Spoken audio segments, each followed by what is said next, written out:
Chapter 1268. Oh, really? They aren't married yet? Of course, this was just a joke made by Poplar Fruit's fans. Among Poplar Fruit's hardcore fans, they had long called Fong Beibei's sister-in-law, or mother-in-law. Fong Beibei had kept a low profile all these years, but her every move was still known by those hardcore fans. She was gentle and demure at home, intelligent and outstanding in school, and silently persevering in remote teaching. Until now, if there was nothing, she and Poplar Fruit maintained a frequency of teaching children in the mountains twice a week. She was kind and selfless in the rescue of stray pets. Everyone saw it. Fong Beibei might not be the most outstanding woman in the world, but compared to Poplar Fruit's character, she was definitely the most suitable woman for him. Many female fans who used to feel that Fong Beibei was not worthy of Poplar Fruit no longer felt that jealousy. Putting themselves in her shoes, they did not feel that they could be as good as Fong Beibei. It was because of this recognition that Poplar Fruit's fans were united. They sincerely wished their family well, and wished that Poplar Fruit and Fong Beibei's relationship could finally be together. Of course, at this time, everyone's attention was no longer on the news that had yet to be released. In the middle of June, there was still nearly a month before the third season of Where Are We Going, Dad? Was officially broadcast. However, Mango Station had already started a strong publicity campaign. It was just publicity. These were things that Mango Station was already familiar with. The television station, the official Weibo account, carried out official publicity, documentaries, interviews, and photos of the cute children's past lives. These are just the publicity on the surface. They threw a few fake and real news to the news reporters. From time to time, they would release some photos from the filming period of the show. They also looked for the media to disclose the old stories of the five families. The most suitable method for Mango Station's publicity was the news about one of the five new fathers, Lu Yi, and one of the five fast book hosts, Sienna. The two of them used to be a couple, but after they broke up 9 years ago, they practically never contacted each other again. 9 years had passed, and the two people who had gone through 5 years of ups and downs together had their own happy families. But who knew if they had already let go of each other in their hearts? Given the nature of Mango TV, it would be a waste if they didn't use this controversial topic to stir things up. Under their guidance, the most interesting discussion among the netizens was the awkward situation that would arise when the father went to the Fast Lane dungeon. As Mango TV's trump card variety show, Fast Bin was also widely watched by the audience. Based on the previous 2 seasons, the 5 pairs of father and son definitely needed to step on the stage together. Of course, on the internet, after this topic became a hot topic, Sienna and Lu Yi cooperated and posted some vague comments, saying that they had already let go of that relationship. Even if they met again, they could just laugh it off. Is that really the case? No. At least until Xiao Han posted this chapter, there was no definite news about the 5 pairs of father and son in the Fast Lane. Regardless, with this topic being hyped up, whether it was fans of the Fast Lane or other viewers, they all paid attention to the upcoming broadcast of Where Are We Going, Dad? The effect was quite good, but Poplar Fruit couldn't deny it. Poplar Fruit couldn't complain about Mango TV's unscrupulous publicity. No matter what, Lu Yi and Sienna were a couple for 5 years. How long was 5 years? Poplar Fruit and Fong Beibei hadn't even been together for 5 years. His previous first love was indeed 5 years, but when he broke up, he was also in pain and lost. If it wasn't for Kiki and Fong Beibei's later appearance, Poplar Fruit didn't know how long he would have to go through emotional pain. Of course, if it wasn't for Kiki, Poplar Fruit might not have broken up with his girlfriend, but the past was the past after all. Lu Yi now had his goddess, Anna, a woman who appeared and saved him when he was on the verge of a mental breakdown. A woman who used gentle companionship to give him sweet dreams like a child. A woman who gave him the happiest marriage and 2 beautiful and cute mixed-race children. It was the same for Sienna. She married Zhang Jie, a talented singer who tolerated her, cared for her, and loved her. She didn't have any nostalgia for the past.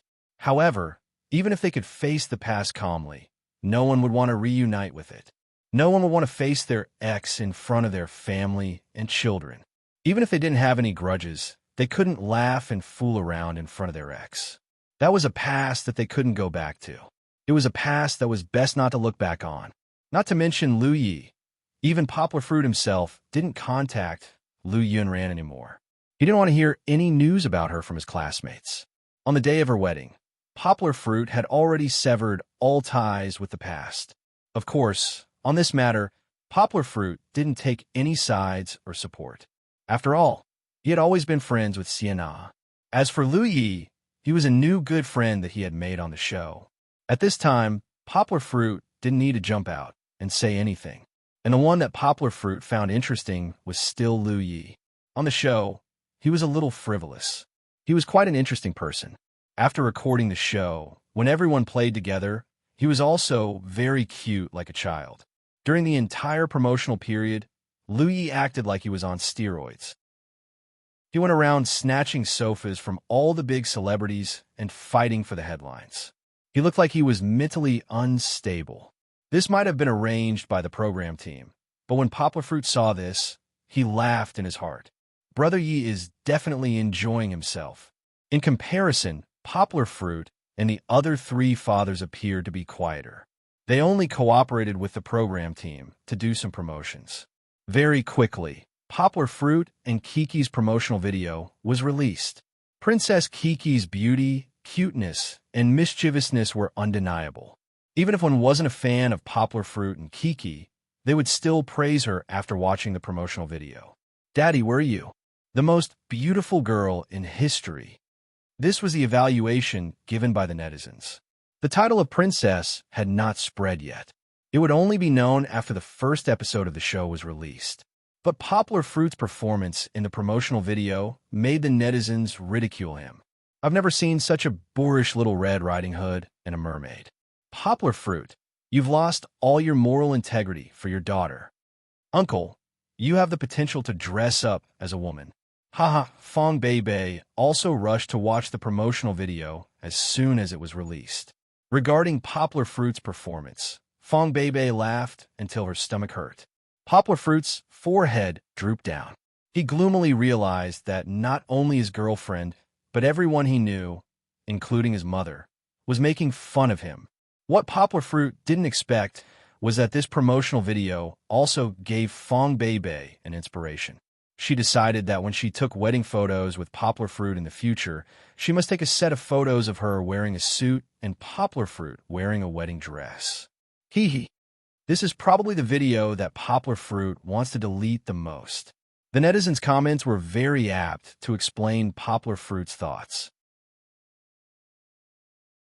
Chapter 1269. Poplar Fruit was very busy. Although he looked like an ordinary teacher, he still had many part-time jobs. For example, New Translation Road Publishing House. Today, he had to go to the publishing house and listen to a strategy meeting for New Translation Road. That's right. As one of the shareholders and bosses, Poplar Fruit had no sense of responsibility. When he went to the meeting, he quietly became invisible and listened without speaking. New Translation Road was now developing more and more rapidly. The number of employees in the publishing house had exceeded 1,000. This did not include the hundreds of top translators in the industry who had signed contracts with the publishing house. After parting ways with Amazon, Zheng Yujia led her men to fight a tough battle in the United States. Not only did they cut a bloody path out of the international giants in the publishing industry, but they also created their own network channel. It was not a complete break. Zheng Yujia just changed the relationship between New Translation Road and Amazon from an affiliate to a cooperative relationship. Although there was no recommendation benefit, the books published by New Translation Road could cooperate with more giants and enter more sales channels. After half a year of development, it had proven that this was not a bad thing. New Translation Road had become the leading role in the domestic external publishing industry. Starting this year, New Translation Road's publishing strategy had also been greatly adjusted. In the past, online literature was the main source of business for New Translation Road. However, as the business grew bigger, and traditional literature had also been quite critical of New Translation Road recently. After several discussions, New Translation Road decided to start changing the development strategy of New Translation Road. This meeting was mainly to discuss this matter. New Translation Road had to change from the previous one-leg development to a multi-genre development. For example, traditional literature, such as genre literature like the three-body problem. After Zheng Yujie made a conclusion, she also put forward 3 principles. First, we must ensure that the publishing of online literature does not decrease. Zheng Yujie raised a finger and said, "This is our foundation and our biggest source of profit. No matter how we develop, we must not lose this market that we have already won." Now, Zheng Yujie was getting more and more accustomed to her identity as a helmsman. Her temperament had changed from the previous sharp and fierce to the domineering aura of a heavy sword without a sharp edge. When she was summarizing, the executives below all listened attentively with a serious expression. Her cold and elegant face was imposing without being angry, intimidating all the executives who were older than her. Poplar Fruit did not count himself in. He was like a bystander, admiring the scene. Secondly, we have to do market research on traditional literature, genre literature, and other new projects. We have to select the best ones for translation. It's better to have nothing than something substandard. Looking at this woman who had become more mature because of her experience and her all-powerful demeanor on the rostrum, she had a different kind of charm. Looking at this woman who was called a thorny rose in the industry, her pair of phoenix eyes were charming and affectionate, but she kept people 1,000 miles away. Poplar Fruit was in a trance. It was as if his vision had traveled back to the past and returned to the door of room 503, block 13, Jinli district where he had lived before. What he saw was a handsome and sexy back. Poplar Fruit remembered very clearly that she was wearing a black leather jacket, tight jeans, carrying a bag, and wearing a watch necklace. All of them were high-end and expensive international brands. Hearing his footsteps coming from behind, she turned slightly and saw her fine short hair. She had a straightforward personality, a pretty oval face, delicate facial features, and a touch of delicate beauty under the light makeup. What left the deepest impression on Poplar Fruit was her sharp eyes. It was a sharpness that Poplar Fruit had never seen again. Just then, Zheng Yujie happened to be looking at him. It was as if her vision had returned from the past to the present. When Zheng Yujie and Poplar Fruit's eyes met, her eyes were slightly sluggish, and her majesty seemed to melt in an instant. Only Poplar Fruit could feel the softness and bitterness hidden behind those eyes. It was just a moment of fusion.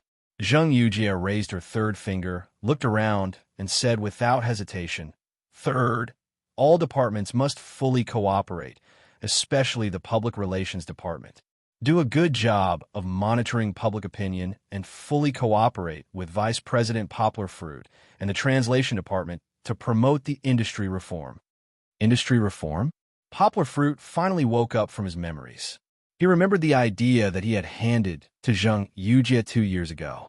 At that time, Poplar Fruit was full of enthusiasm and hoped to change the low status and low income of translators. However, 2 years later, he also knew the difficulty of implementing this idea. Although there had been some success in the New Translation Road, there was still strong resistance from other traditional publishing houses. The entire literature translation industry was still stagnant.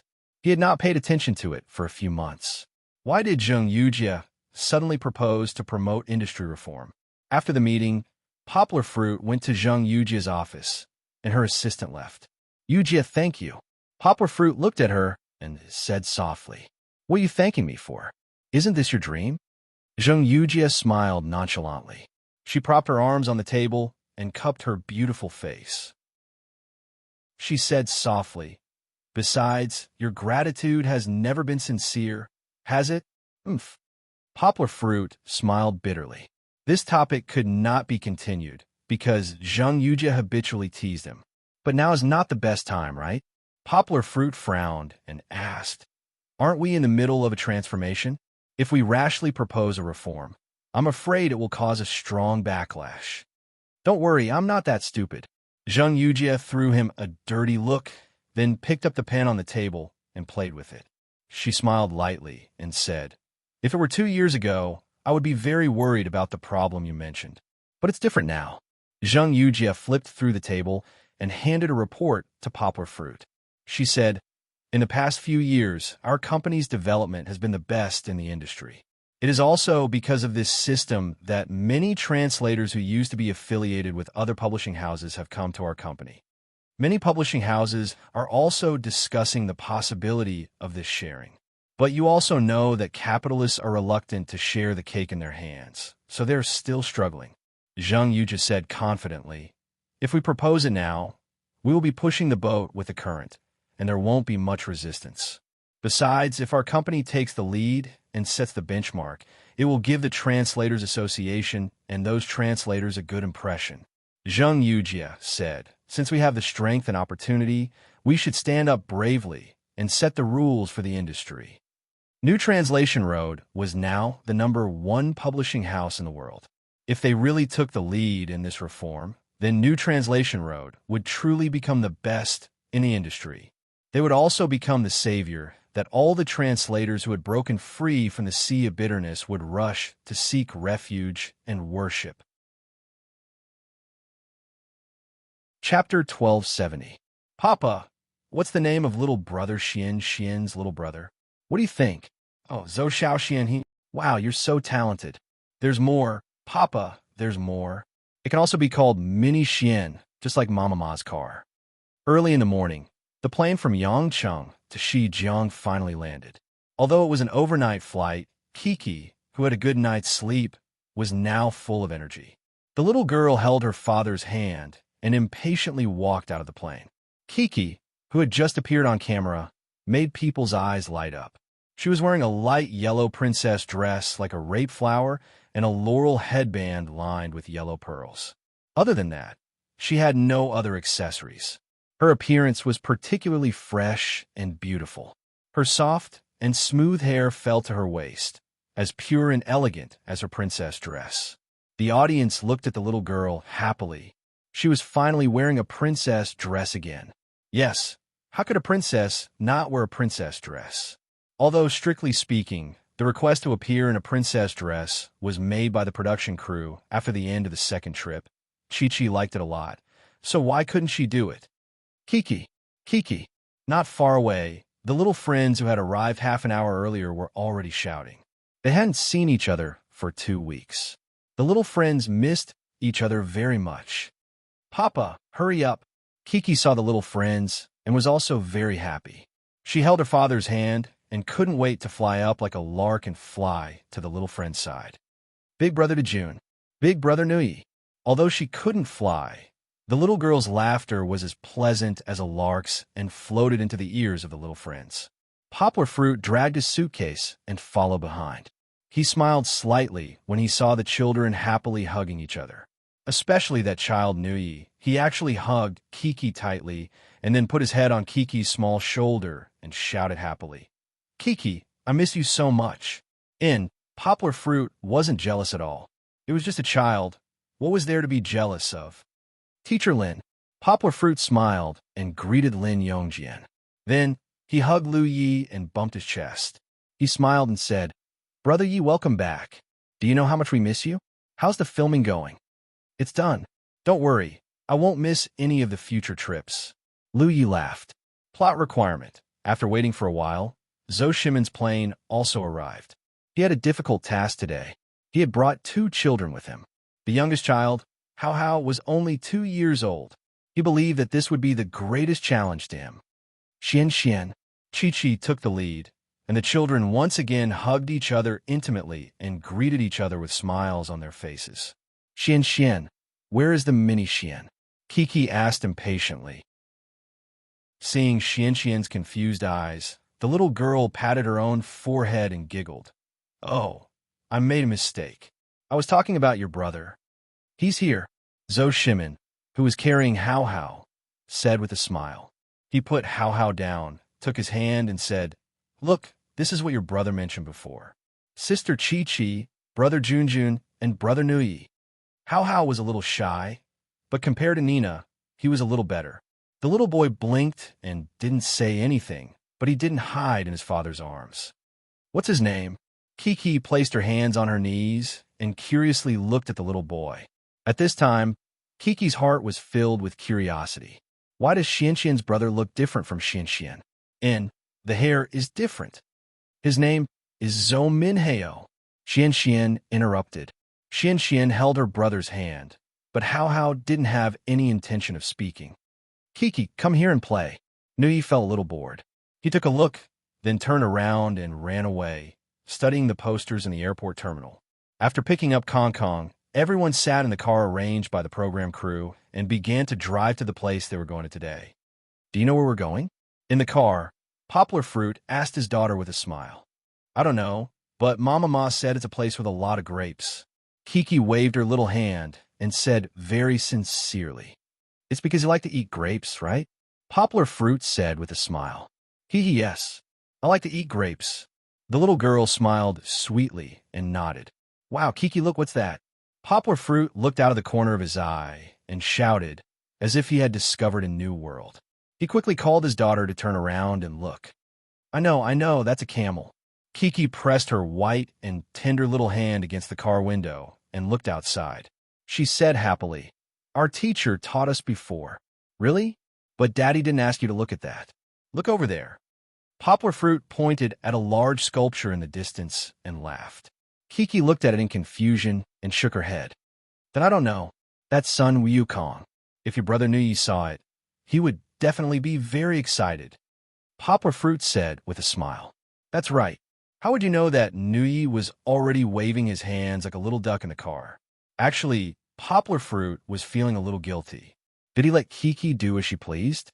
Although the little girl liked Pleasant Goat and liked the cartoons that children like nowadays, compared to Nui, Kiki had no understanding of traditional Chinese culture. One had to know that the person who raised Nui was Nui's mother. Even a Frenchman could pay so much attention to her child's inheritance of traditional Chinese culture.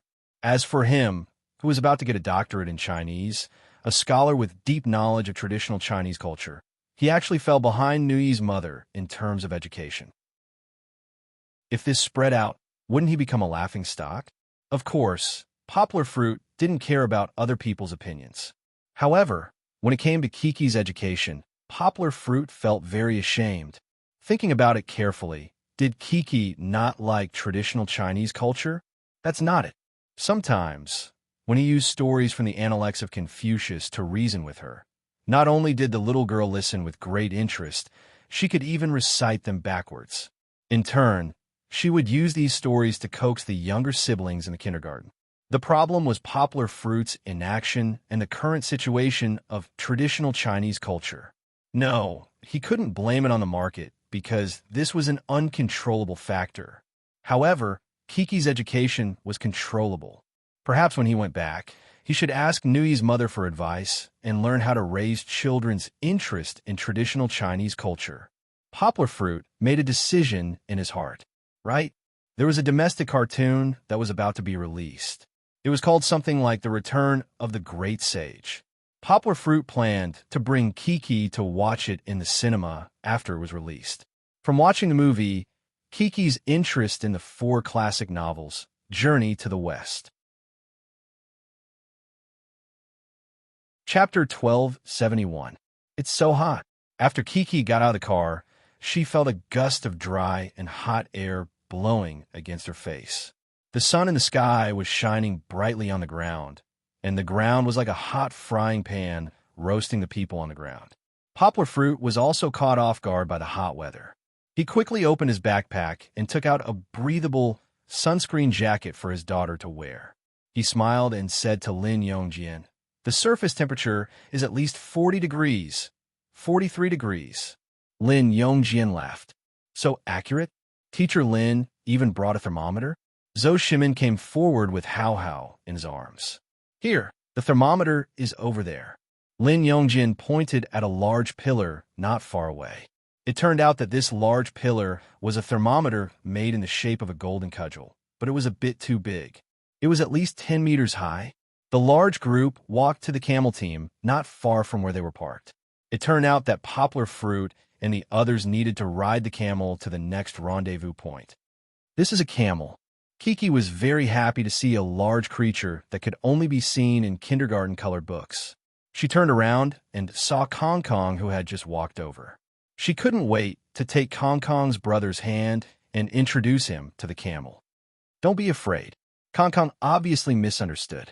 She pulled her sister's hand and hid behind Poplar Fruit's uncle. Kiki was also a little confused. She walked and looked at the big guys on the ground reluctantly. Xian and Ajun were two careless and bold children. When they saw the camel lying there docile, they bravely walked in front of the camel and shook their heads to look at it. Rumble, rumble. Perhaps the camel was annoyed, or maybe it saw Xian's curly hair and its nose itched. It suddenly sneezed and spat saliva on Xian's face. Oh! Xian quickly pulled up his clothes and wiped it. Dejun didn't fall for it. He pulled Xian and quickly retreated. He said, "Run, it's angry." Looking at the embarrassed looks of the two curious babies, the fathers all laughed shamelessly. Kiki also giggled, but she was not gloating. She took her father's hand and said with joy, "Papa, why is a camel the same as an alpaca? Do you like to spit so much?" It turned out that the little guy had remembered those funny alpaca videos that he had watched with his father in the past. After witnessing Xian's tragedy, the other children looked at the camels with some fear. However, Kiki still couldn't suppress her curiosity towards this strange creature. She took her father's hand and moved towards another camel with joy and fear. "Papa, can I touch it?" Kiki turned her head and looked at her father, hoping to gain some courage from her father. "Ask your uncle," Poplar Fruit said with a smile.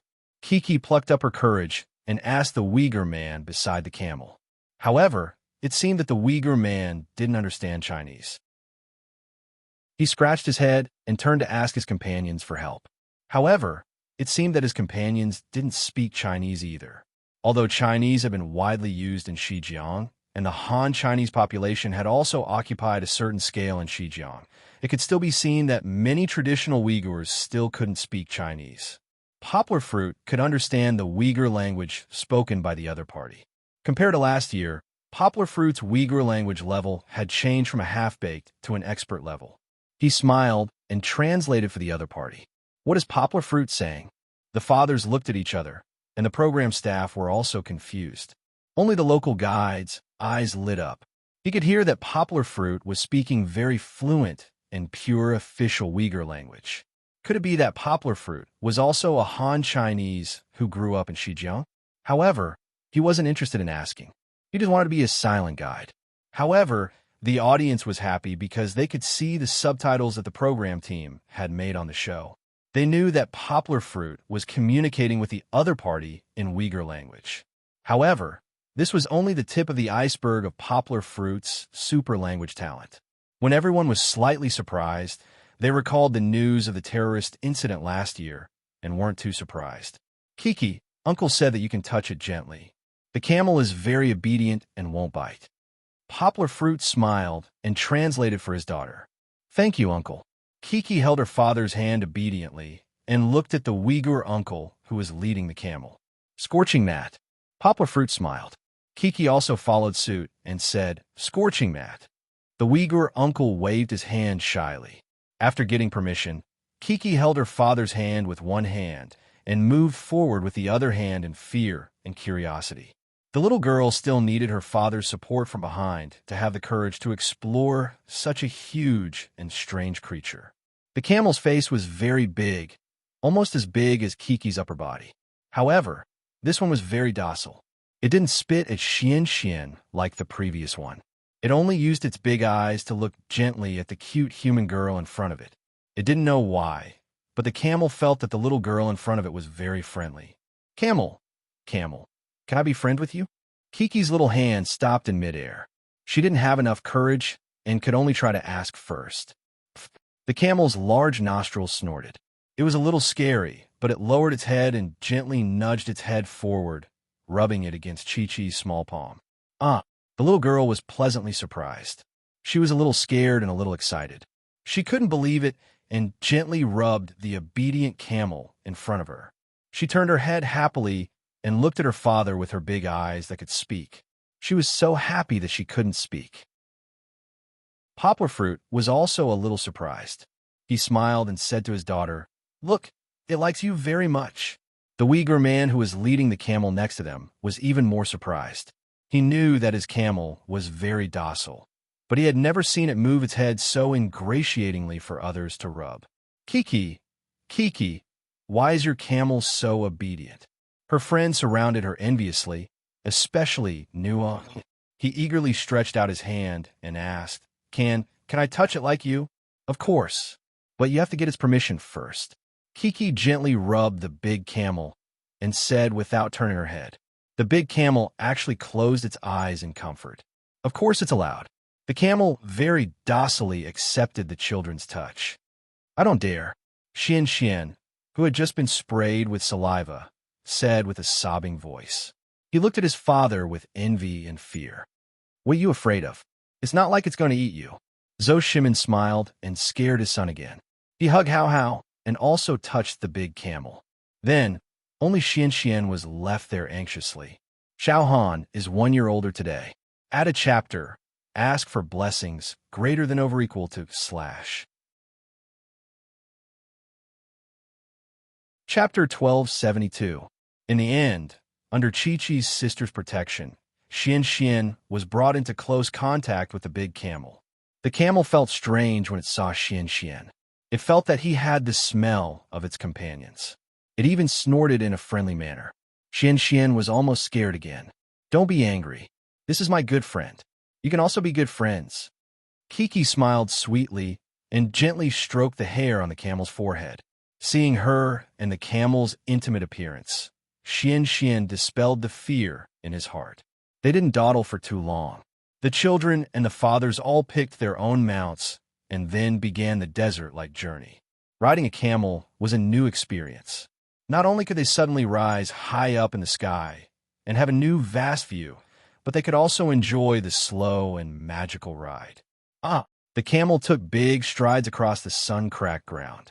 The feeling of being jolted made the little girl scream again and again.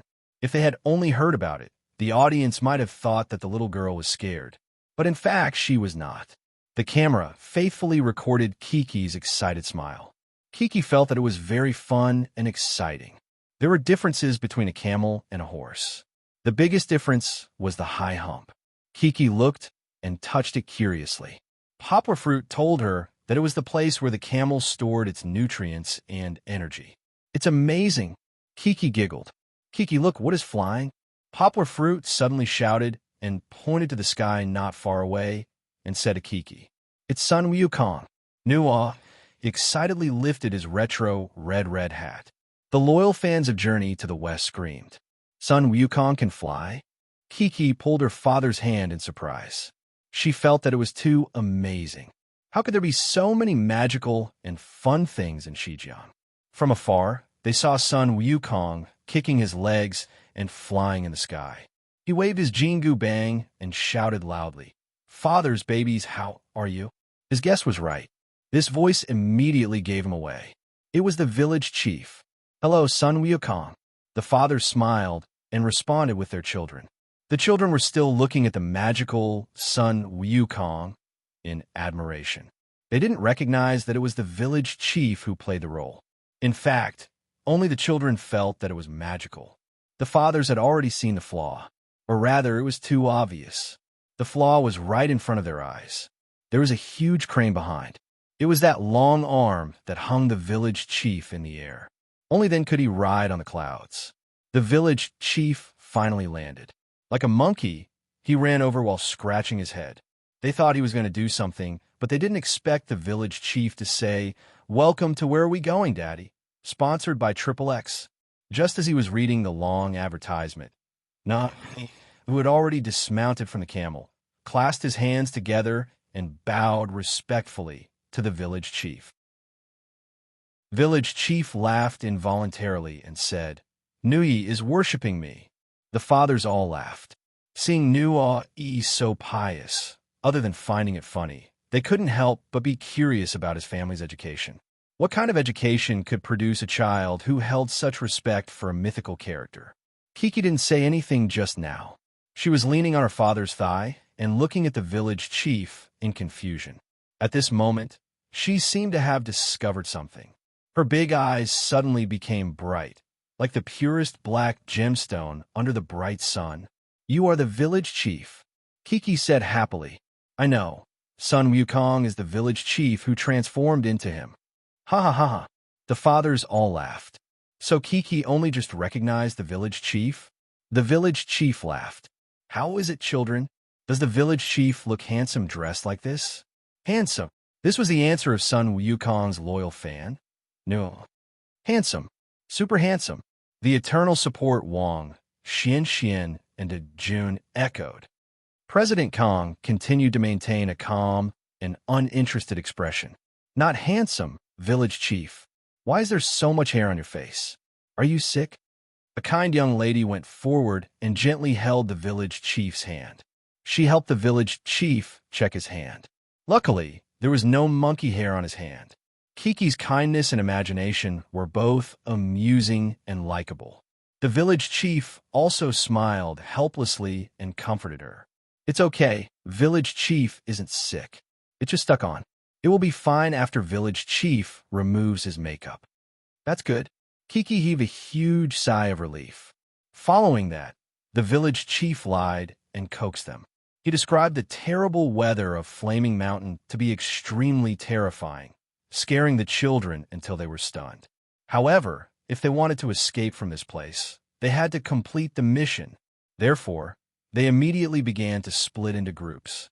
However, this time, the groups were not split by the village chief. Everyone reached into the box to touch the balls. Children of the same color and their fathers formed a group. Whether or not they could form a group with their fathers depended on their luck. Nuo Yi and Lu Yi were very lucky. They were successfully placed in the same group. Kong Kong and Lin Yongjian were in the same group. Zhou Shimin and Hao Hao were in the same group. Chi Chi and Hu Jun were in the same group. Yangguo was in the same group with Dejun and Xian. "I want to form a group with Daddy." Kiki held Poplar Fruit's hand and looked up at her father in anticipation. Kiki was very happy when she received the pink ball, but now she was not happy. "You can't do it this time because you chose to form a group with Uncle Hu Jun." Poplar Fruit squatted down and said to his daughter, "So you have to be with Uncle Hu Jun, listen to him, and complete the mission together to find the puzzle. Then will I be able to see Daddy later?" Kiki was worried about this. "Of course you can. Let's work hard to find the puzzle, and then gather here. Then you will be able to see Daddy. You have to work hard, okay?" Poplar Fruit smiled. "All right." The little girl regained her bright smile. She reached out her hand and clapped with her father. The little girl giggled and said, "I will work hard." The mission was assigned. Kiki and Hu Jun had to find Master Ba Yi for the puzzle, while Poplar Fruit had to bring the two girls to Bajiao Cave to find the puzzle. "I think my mission is quite suitable for Nuo." Poplar Fruit smiled and pointed at Nuo Yi, who was eager to try. However, the mission was drawn by himself, and this could not be changed. On the other side, Lin Yongjian patted Kong Kang's shoulder and said boldly, Kong, since your father isn't here today, then I will be your father." He really dared to say that. Hu Jun was still standing behind him. The audience laughed heartily at this scene. Hu Jun was not to be outdone. In front of Poplar Fruit, he expressed his love for the little girl to Kiki. He gave Kiki a hood that covered her head with her thin jacket. The little girl's delicate and cute little face was exposed. She giggled and felt that it was very fun. She ran in front of her father and asked, "Daddy, am I beautiful?" "Very beautiful." Poplar Fruit gave his daughter a thumbs up and smiled, just like an Arabian princess. Kiki did not know much about Arabian. She had only heard the story of the Arabian Nights. However, when she heard the word princess, the little girl beamed with joy. Chapter 1273. Poplar Fruit watched his little Arabian princess obediently leave with Hu Jun. After a while, he reluctantly retracted his gaze. Turning his head, Poplar Fruit saw the two boys staring at him. Now that Xian and Dejun's father had left, Yangguo had become their pillar of support. In the scorching sun of the Mountain of Flames, it wasn't that they had no one to rely on, but that they had no one to rely on. "Okay." Poplar Fruit smiled. He snapped his fingers, squatted down, and spread out the mission card. He said, "Now let's start our mission. Look at this map. Which one of you can tell me where our destination is?" Xian was in a daze, while the Jun was confused. They both shook their heads. Xian said in a childish voice, "We don't understand." "It doesn't matter if you don't understand. Come, look over here. Uncle will teach you." Poplar Fruit knew how to pique the interest of such a young boy. He smiled and said, "Do you want to be heroes? Heroes are omnipotent. Reading a map is a piece of cake. So if you want to be heroes, you have to learn how to read a map from Uncle. Okay?" Xian nodded. The two boys squatted down obediently and studied the map with Poplar Fruit. Their two big heads swayed in front of Poplar Fruit. Poplar Fruit had to change his position to continue talking to them. However, the map was very simple, and the destination was indeed not far. Poplar Fruit explained it very simply, and the two children immediately understood. The Jun said loudly, "Uncle Poplar Fruit, I know. This banana cave is under that bridge. It's there." He pulled Poplar Fruit's shoulder and pointed to a dirt city hundreds of meters away. In the middle of the dirt city was a slightly white arch bridge. "Yes, it's there," Xian said happily. The two children had been a little dazed by the sun. Now, because they had found the clue through their own efforts, they suddenly became energetic. "Then what are we waiting for?" Poplar Fruit half squatted on the ground and made a "let's go" gesture. He smiled and called out, "Quickly take Uncle to find Princess Iron Fan. Then come with us." Dejun was very responsible. He was afraid that Poplar Fruit would get lost. When he pulled Xian and started running, he didn't forget to warn Poplar Fruit. "Of course, you are my guides." Poplar Fruit smiled as he followed behind them. He carefully protected them and asked them to run slower from time to time, afraid that they would stumble and fall. When they reached the bridge, Poplar Fruit and the two children stopped. They took out their mission cards and compared them to the large Japanese-style house under the bridge. They asked, "Is this the banana cave?" "It must be." Poplar Fruit could tell at a glance. In variety shows, sometimes the map wasn't everything. You needed a pair of eyes that were good at discovering beauty. No, it was better to have eyes that were good at discovering cameras. In front of the house, there were guns, cannons, and several cameras ready. If it wasn't here, where else could it be? However, the two children were very simple. They didn't have that many thoughts and focused on completing the mission. Dejun and Xian took the mission cards and compared them for a long time before finally confirming. "Uncle Poplar Fruit, it's here. There's a bun on top of Banana Cave." "Bun?" Poplar Fruit couldn't help but laugh. The children's naive words were indeed interesting. The dome of someone else's building had become a bun in their mouth.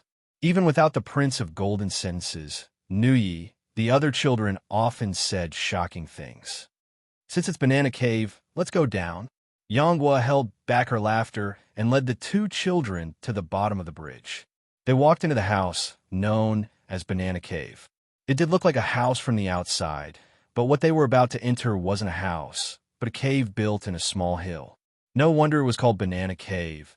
Poplar Fruit realized that the small, ancient city in the Flaming Mountain was probably a scenic spot built for businesses in the back, not a real residential area. It made sense when he thought about it. Within a radius of 1 to 2 kilometers, it was the unbearably hot Gobi Desert. There weren't many green trees in sight. It wasn't suitable for humans to settle down here. There's a flashlight on the ground. Xian shouted happily, as if she had discovered a treasure. According to its classification, this should be a camping lamp. It could shrink and gather light to illuminate the path ahead, and it could also stretch out to become a glow stick that shines a soft light and illuminates the environment around it. In the first season, Kimmy and Angela used this type of camping lamp when they were exploring the cave. After entering Banana Cave, Poplar Fruit stopped at the first corridor. The director, who followed him, stopped him. Let them go by themselves? Poplar Fruit was dumbfounded. Since they didn't need him, what was he doing here? Accompanying Prince to study? Of course, Yanghua only spat out this complaint and didn't care about it in her heart. However, Poplar Fruit looked at the dark corridor. He couldn't even see his fingers in front of him. He didn't know how long it was, how deep it was. He couldn't tell what was going on inside at all.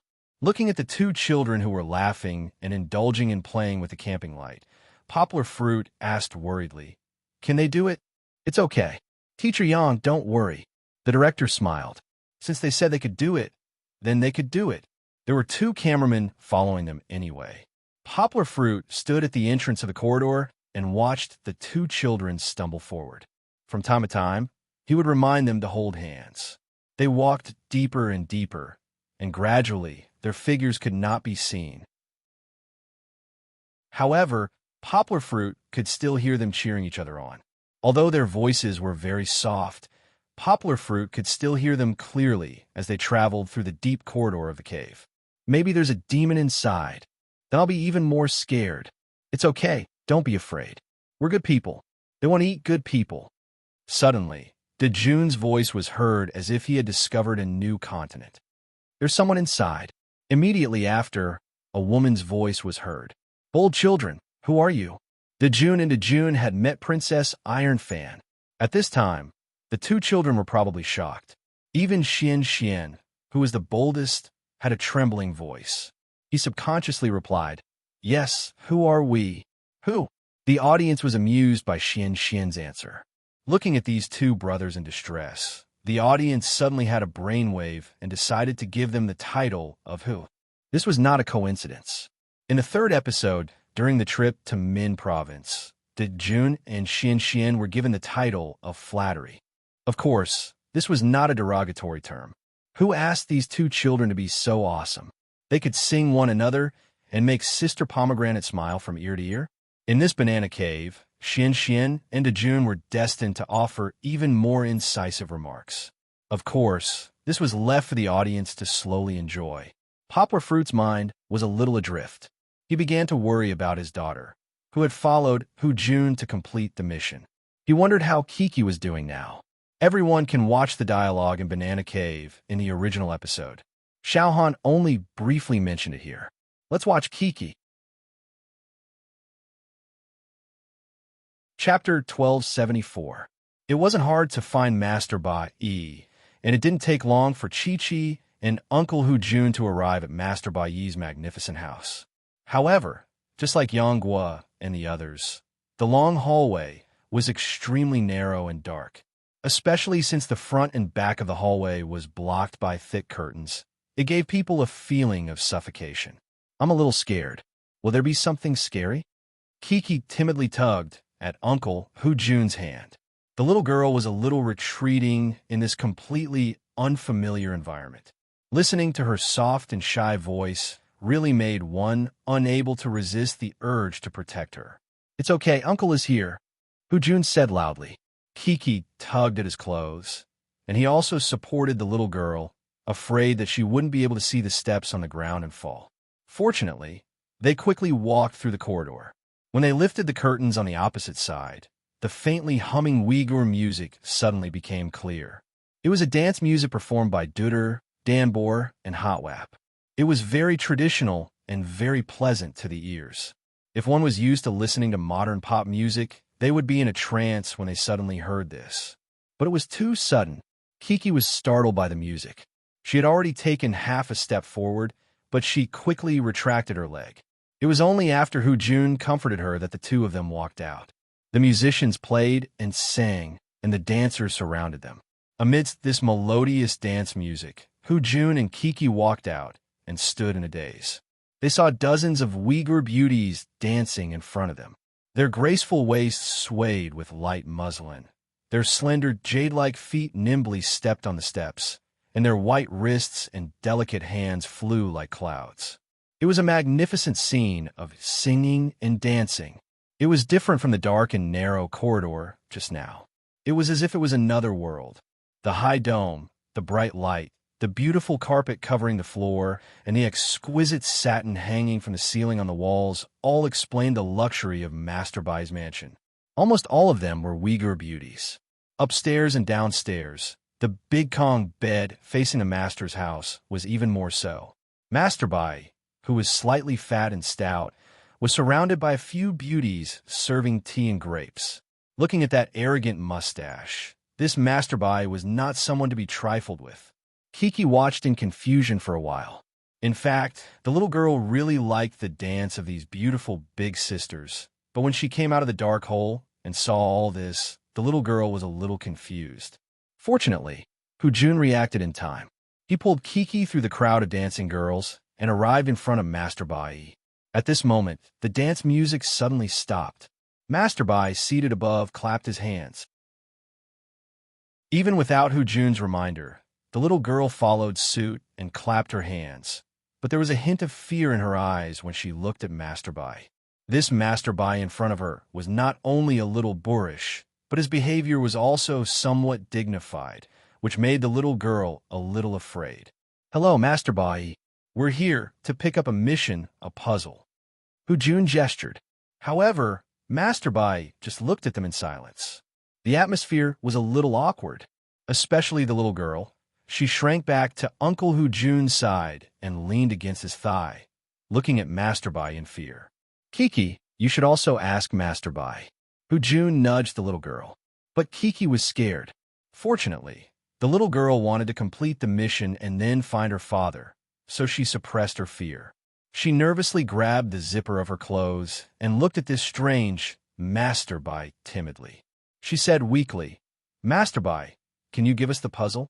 Master Bai's eyes were actually quite gentle. He waved his hand and said in a strange tone, "Learn how to dance from the big sisters. After you learn their dance, and I'm satisfied, I'll give it to you. Is that okay?" Kiki struggled to understand Master Bai's words. Then she blinked and nodded. "Okay, Kiki, you can do it." Jun smiled and clapped for Kiki. In fact, learning how to dance was not a problem for Kiki. She liked to jump on the dance mat at home. She even taught herself many dances.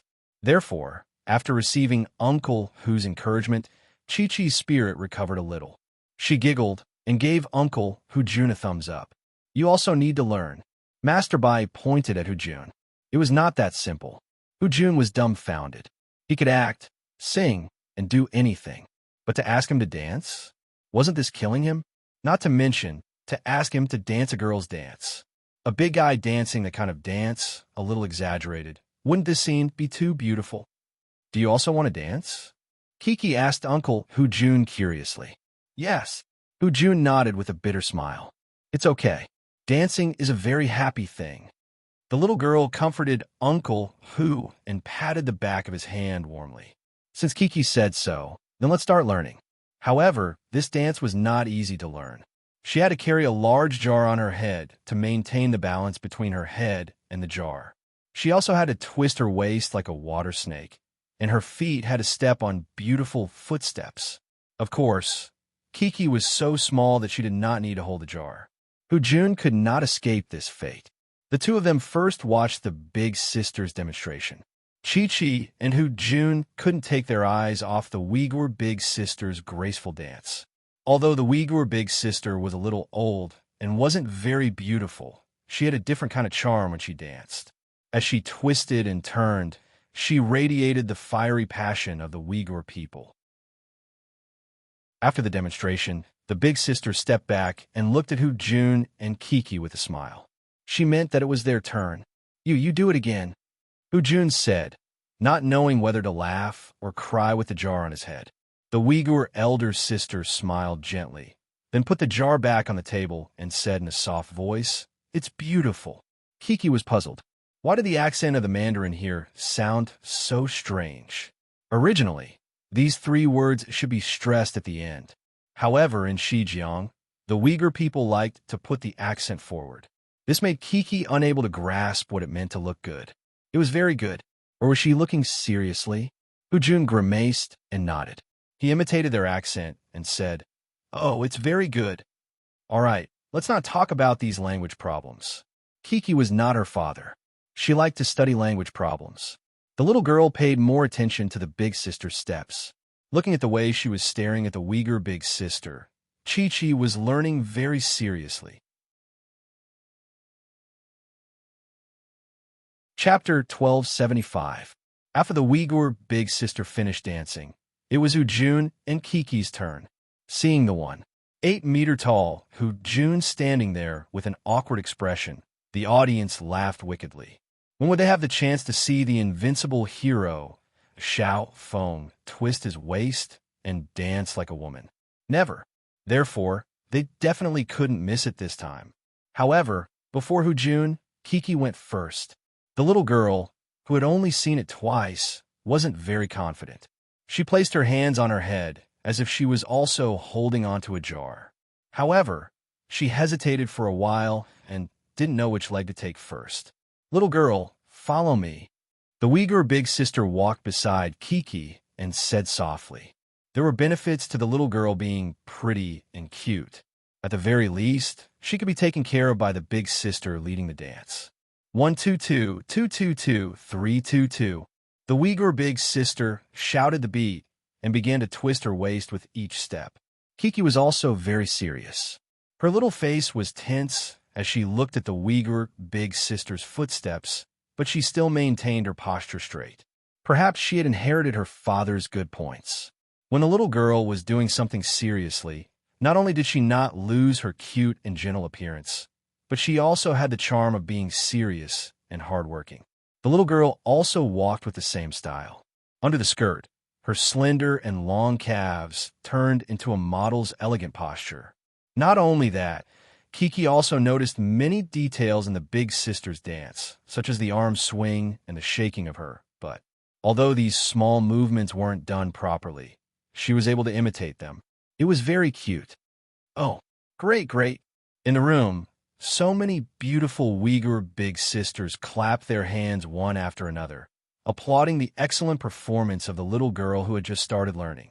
Kiki blushed and hid behind Uncle Jun while giggling. The little girl's shyness just now had been swept away, but she was still a little embarrassed to be praised. Look at how shy she was. Under the contrast of the light yellow and light green skirt and clothes, the little girl's pink little face looked exceptionally cute. However, Kiki's performance was good. That still wasn't enough. Jun had to pass first. Jun knew that he would not be able to escape the torment of the production team no matter what. He gritted his teeth, closed his eyes, and began to jump with the jar on his head. Her footsteps were a little exaggerated and enchanting, but her body was as stiff as a block of wood. Although there were no special effects, looking at Hero Xiaofeng's stiff steps and the way he turned left and right, the audience seemed to hear the sound of metal joints rubbing against each other. Hee. The Uyghur beauties all snickered. Kiki stood at the back, and the little girl couldn't help but smile as she watched. She didn't have any intention of mocking him, but she felt that Uncle Jun was very strange. She thought, is Uncle dancing? How is it? Jun jumped around, took the jar and asked. Too ugly. The Uyghur beauties waved their hands and laughed. Oh no. Master Ba, he made a judgment. Jun had failed and had to continue learning. Uncle let me teach you. The kind Kiki went up and held Jun's hand and said. Under the patient guidance of Kiki and the Uyghur big sister, Jun actually learned a very simple dance step for more than 10 minutes. With the big jar on his head, Jun felt that his neck was about to break. His progress was minimal, but Kiki's dance was getting better and better. Because she didn't need to hold the big jar, another beautiful Uyghur big sister taught her how to wave her hands and how to twist her neck like a beautiful swan. She taught Kiki as a very talented disciple. Okay, I'll bring my daughter with me one last time, okay. Jun's son was snatched away by Lin Yongjian, and now he took on the responsibility of recognizing Kiki as his daughter. Kiki giggled, and the little girl who was having fun didn't care about this. Then let's dance. However, Jun's body was still a little stiff. After he finished dancing, he turned around, and his hand slipped. The big jar fell from his hand and shattered on the ground. Luckily, it fell on the other side. Kiki, who was also standing beside Jun, wasn't hit, and was also lucky enough not to be cut by the flying shards. She retracted her hand and was shocked. Knowing that Uncle Jun had caused a big trouble, the little girl subconsciously raised her head and looked at the master. She looked at the originally very serious and fierce Master Ba-yi. The little girl took a deep breath and said in her heart, "This is bad." Luckily, Uncle Jun was here. Uncle Jun was still very reliable, and Kiki wasn't scared to the point of crying. However, Jun was scared out of his wits. He turned around and carried Kiki and carefully checked her. After confirming that the little girl was fine, he was relieved. They couldn't dance for the time being. Jun and Kiki sat by the Kong bed and waited for the staff to clean up the broken shards and debris on the ground. A beautiful Uyghur big sister plucked a bunch of grapes for Kiki to eat. So sweet. It's super delicious. After Chi-Chi ate it, she smiled happily. The haze of breaking the jar earlier was swept away. She even turned around and raised her small arm to grab a grape and stuffed it into Jun's mouth, saying, "Uncle Hu, you should try it too." However, it wasn't that simple. This Master Ba Yi was very dedicated to carrying out the program's concept of tormenting the guests. He turned his head and held back his laughter. Instead, he looked at Jun with a fierce look and said, "How are you going to compensate? How are you going to compensate?" Jun, who was a wily old fox, asked with a smile. Kiki was nervous for a while, but Jun was a dead pig that wasn't afraid of boiling water. The punishment was very simple. Jun had to dance with the many Uyghur beauties, and Kiki had to stand behind Master Ba Yi obediently with a cattail leaf fan and fan him. Since they had already danced for half an hour, Jun didn't mind dancing one more time. This time, he didn't have to hold the jar. Jun immediately felt that his hands were freed, and he was very engrossed in dancing with the beauties. Little Princess Kiki, who had been reduced to a fanning palace maid, was dutifully fanning the cattail leaf fan. However, he was just about to praise her. The little girl was distracted. She looked at Uncle Jun's strong and gentle dance moves, and the little girl couldn't help but purse her lips and smile. In this brightly colored room, people were either dressed in gold, bright red, or charming purple. Chi-Chi's light yellow dress added a bright freshness to the thick ink and color, and her smile was even more so the purest scenery in the adult world. However, the fan was unknowingly crooked. Kiki subconsciously fanned herself, but she didn't realize that she was fanning the air. After the dance, Hero Xiaofeng was so tired that he bent over. "I'm very satisfied." Master Ba Yi stood up and praised. Finally, the mission was completed. Chi-Chi and Jun also obtained the puzzle pieces in the end. Jun, who had been tortured quite a bit, was panting. He pointed at Master Ba Yi and mocked him. "If you're not satisfied, I'll die." Chapter 1276. We won. After leaving Master Ba Yi's mansion, Chi-Chi held Uncle Jun's hand with one hand and tightly gripped the jigsaw puzzle she obtained from Master Ba Yi with the other and smiled happily. "Yes, we finally won." Jun, who had a hard time dancing, wiped the sweat on his forehead and said with a smile, "Shall I send you to your father?" Yes, I miss Papa." The little girl nodded happily. "Miss, where are they now?" Jun asked the staff member who was following them. "Teacher Yang's team hasn't completed the task yet." The staff member asked his colleague through his mobile phone and said, "You can go to the assembly point and wait for them." Okay then. Chi-Chi, who was in a good mood, didn't pay too much attention to this short wait. She pulled Uncle Jun's hand and skipped around, humming the Uyghur dance song from earlier as they walked towards the gathering place together. However, halfway there, the staff member received a notice that Lin Yongjian and Kong Kong, who had gone to climb the flaming mountain, had completed the task. Jun missed Kong Kong very much, just like how Kiki missed her father. He wanted to rush to his son's side immediately to welcome him. After all, Kong Kong was going to complete the most difficult of the 5 missions, which was to climb the Mountain of Flames. The mountain was so high. Although the steps to climb the mountain were not steep, looking at the scorching hot weather and climbing under the scorching sun, even the spectators themselves felt uncomfortable, let alone a child who was not even 7 years old. "Kiki, I'll send you to the assembly point first, and then I'll pick up Kong Jun was a little hesitant because he still had Poplar Fruit's daughter with him. Unexpectedly, Kiki waved her hand obediently and said, "It's okay. Let's go and pick up Brother Kong Kong." "It's very hot there," Jun said. "I'm afraid you'll get sunburned." "Hee, Uncle Hu, you don't have to worry about me." Kiki shook her cute little umbrella, which had an extra ear in the middle, and said, "I have an umbrella." Thus, they changed their route and walked towards the flaming mountain. Fortunately, They walked in a place with a thatched shelter. Although it was hot, they were not directly exposed to the sun. However, the mountain was too tall and huge. Jun couldn't help but walk out of the straw hut. He stretched out his palm and looked in front of his eyebrows, like Sun Wukong. Kiki also looked up, but the little girl didn't know how to use her hands to cover her eyes. The sun was so bright that she had to squint her eyes. Later, she couldn't stand it anymore and went to hide in the straw shed. "Where is it?" "Jun." Two shouts came from afar. It turned out to be Lin Yongjian and Kong Kong. They were standing on a viewing platform in the middle of the mountain path, shouting loudly. Kong Kong followed Lin Yongjian and called his father by his name. "We got the jigsaw puzzle."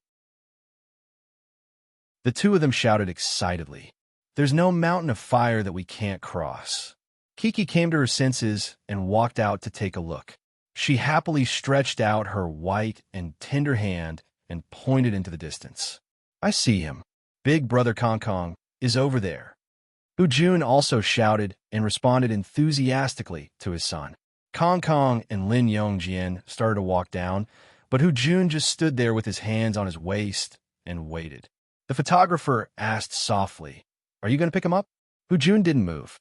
He was very calm and said coolly, "Let him walk from the beginning to the end."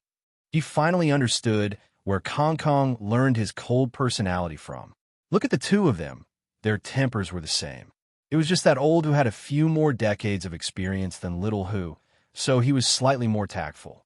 However, after a while, Old Hu regretted it. He turned to Kiki and said, "Kiki, you stay here with your sister. I'll go up and take a look." "I want to go too." Kiki excitedly followed behind with her little umbrella. "Didn't you just say that you don't want to pick him up?" The photographer asked. Jun's heart actually softened.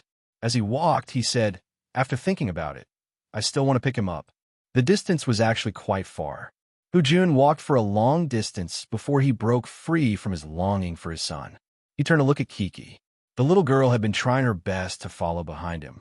She wore a dress and held a small umbrella. She looked like a virtuous lady on a trip. Unfortunately, this place wasn't a scenic place. Kiki's face was also red from the heat.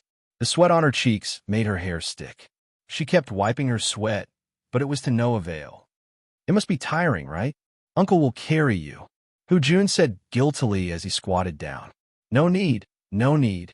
The little girl waved her hand and smiled brightly. "I can do it. Aren't you tired? Look at your blushing face." Jun asked in surprise. "I'm not tired. It's just a little hot."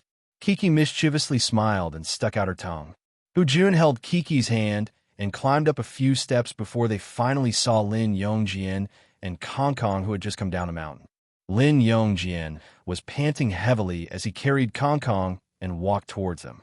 The photographer and assistant were also holding umbrellas and following closely behind them. It turned out that at the end of the mountain, Kong Kong had a nosebleed because he had been in the sun for too long.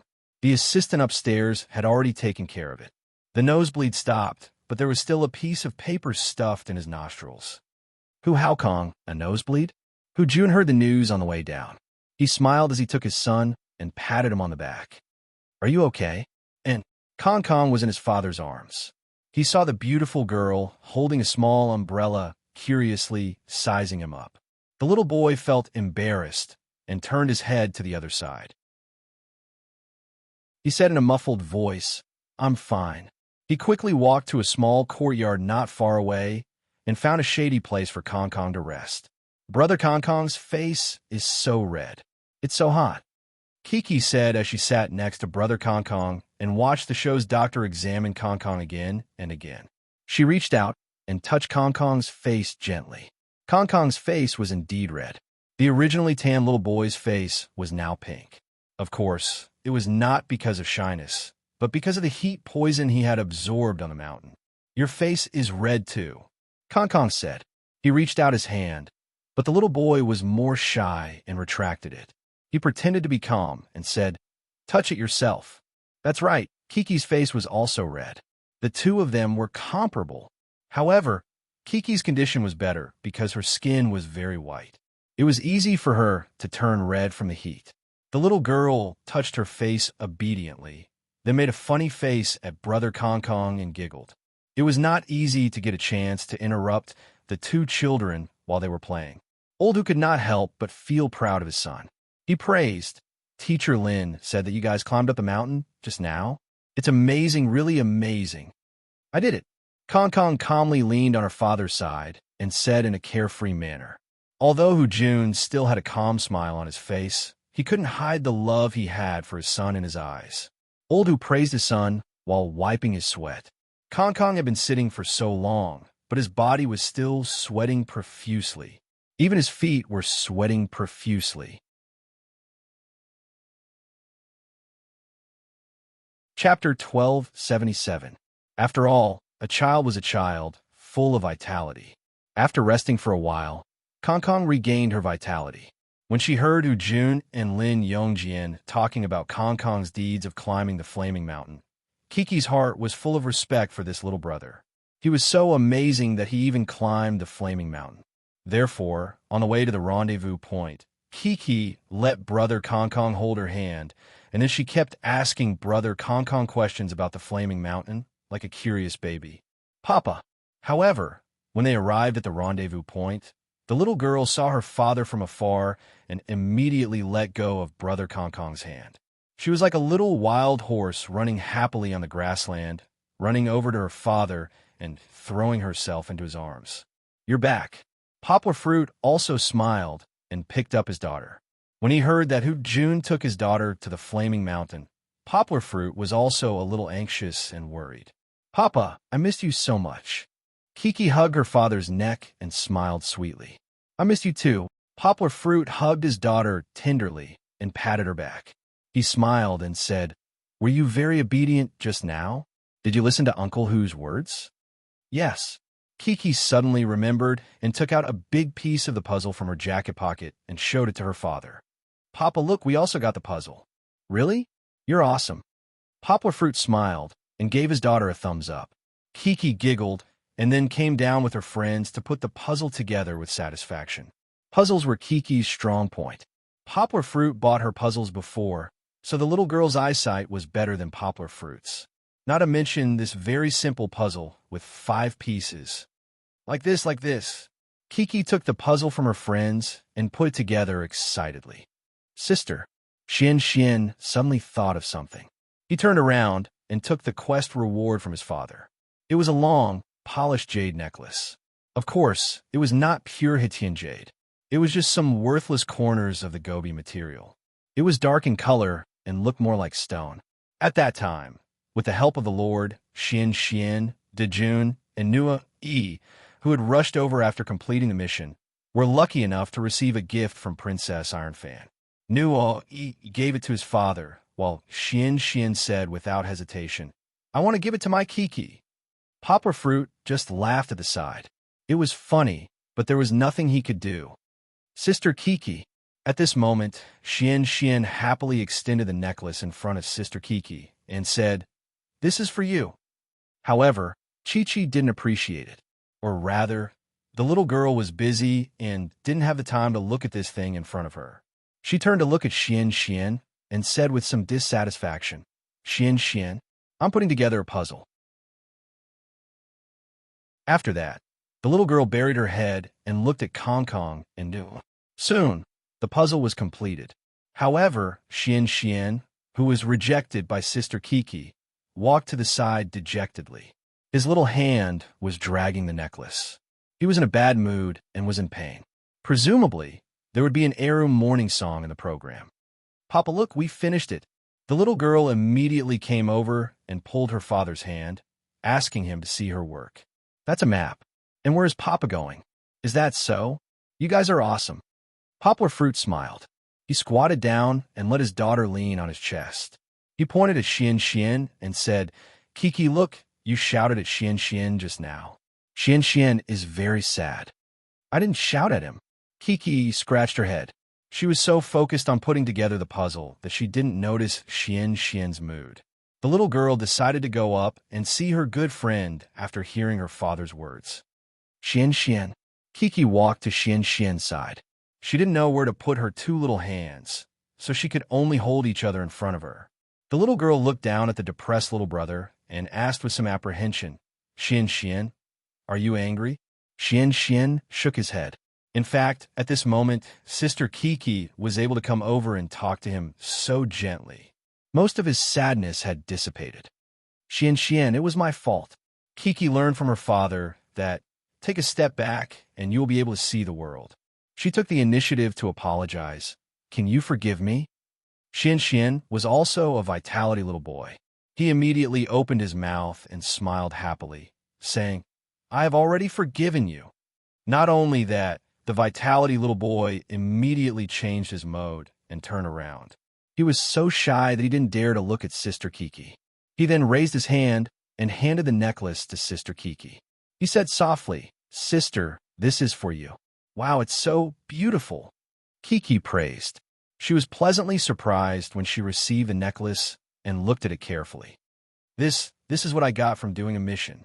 After Xian gave the gift, he looked at his father shyly.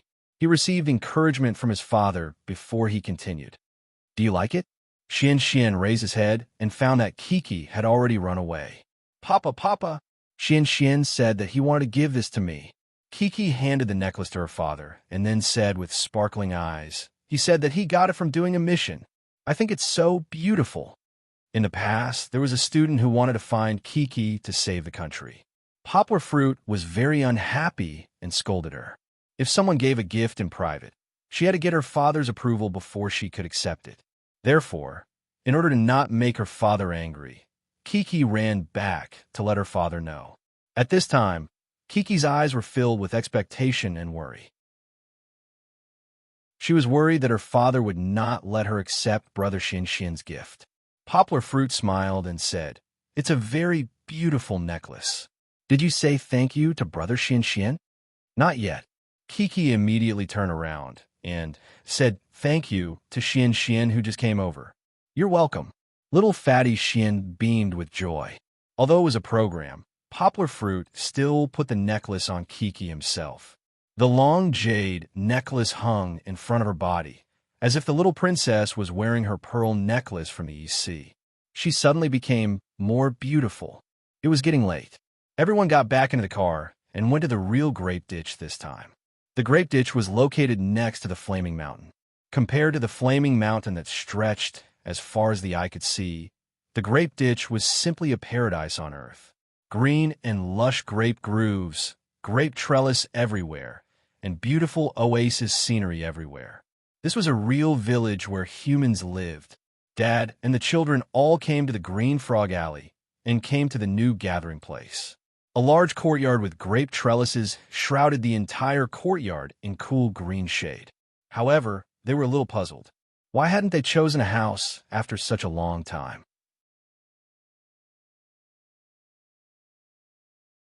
Chapter 1278. I like it here. The little girl sat on the heatable brick bed and leaned on her father's thigh.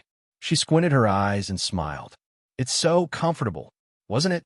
Compared to the hot environment of the Flaming Mountain, the shade and greenery brought by the grapevines here and the cool breeze blew. It was heaven on earth. Chi-Chi had already taken off her sunscreen. Her light yellow dress was cool and comfortable, but the slight redness on her face from the sun had yet to dissipate. At this time, a staff member brought up many thin and thick pieces of watermelon. They were bright red and looked especially sweet and delicious. Xian and Mini Xian, Hao, the two foodies, could not take their eyes off the watermelons. Poplar Fruit also heard his daughter swallow her saliva. On a hot summer day, the cold and sweet watermelons were definitely the best way to relieve the heat. Just like how the village chief boasted when he took a bite, everyone couldn't wait to eat to their heart's content. Do you want to eat? The village chief asked temptingly as he ate. Of course, they wanted to eat. Was there need to ask? However, the fathers had experienced 2 trips and understood that there was no such thing as a free lunch. They were indifferent even when the watermelons were placed in front of them. It was not that simple. And then, Hujun sneered and asked, Why are you all so cautious? The village chief laughed. Everyone was not just thinking about eating like in the first episode. You must have something on your mind, Lin Yongjian said with a smile. He and Hujun were both veterans and were much older than the people present. They weren't afraid of provoking the village chief a little. Poplar Fruit and the rest laughed. Everyone had already figured out the show's routine. However, the children did not understand, or rather, did not pay attention to what the fathers were saying. They were still staring at the watermelons on the table. It turned out that the watermelons were all props for the house selection. The rules of the game were very simple. They were often seen in Korean variety shows. After eating a watermelon, they would spit out the seeds and stick them on their faces. However, the real competition was not whether the seeds could stick, but who could stick the most seeds on their faces within 3 minutes. The children could help, but the adults and children could not use their hands. After the game ended, the father with the most seeds on his face could choose the house first. What else was there to say? Let's fight for the house. No wonder this watermelon has so many seeds. Poplar Fruit secretly complained his heart. He was not in a hurry to compete. He first told his daughter, "Kiki, if you want to eat watermelon, then eat it. But be careful, don't eat the watermelon seeds." "Papa, do you need my help?" the little girl asked eagerly. Kiki had a good heart, but this watermelon had too many seeds. Poplar Fruit didn't want to distract the little girl. This was the first time she had eaten a watermelon with so many seeds. Most of the watermelons sold in the city were seedless, and Poplar Fruit hadn't helped her pick one yet. After instructing his daughter, Poplar Fruit began to eat the watermelon with his head tilted back. After collecting enough watermelon seeds, he spat them out like a fountain. Even though it was Poplar Fruit, he couldn't handle the watermelon seeds that flew out of his mouth. Fortunately, he ate quickly and spat out a lot of watermelon seeds at once. Many of them stuck to his face. Catch up. Poplar Fruit was secretly happy. Without thinking much, he quickly continued to eat the watermelon and spit out the seeds. Beside him, Kiki also finally ate the watermelon. The little girl was quite fastidious. She carefully nibbled on the part of the watermelon without seeds and then ate it in small bites. This watermelon had a lot more seeds than the last time in Min Province, but this didn't affect the quality of the watermelon. It was super sweet, so sweet that there was sand in it. Kiki spat out the watermelon seeds on her hand and threw them away. She ate happily and was very satisfied. However, unlike Chi-Chi, who was as quiet as a little lady, the other children were all fighting with their fathers. Spittle flew everywhere and melon meat was thrown everywhere. It was like a play of 100 forms of life, and every father's face was too horrible to look at. Kiki ate for a while before she noticed a noise around her. The little girl turned to look at her friends and found that they were all busy spitting on their fathers' faces. "What's going on?" Kiki stood up curiously, still holding a piece of unfinished watermelon in her hand. She swayed to take a look. The little girl was shocked. How did these uncles become so ugly? Or rather, disgusting. There were a lot of watermelon seeds on their faces. Looking at them made one's scalp tingle. Kiki turned her head and hid behind her father. The little girl really couldn't accept it at the moment. Papa, what's wrong with you?" However, when she turned her head, the little girl screamed again. How did Papa become like this?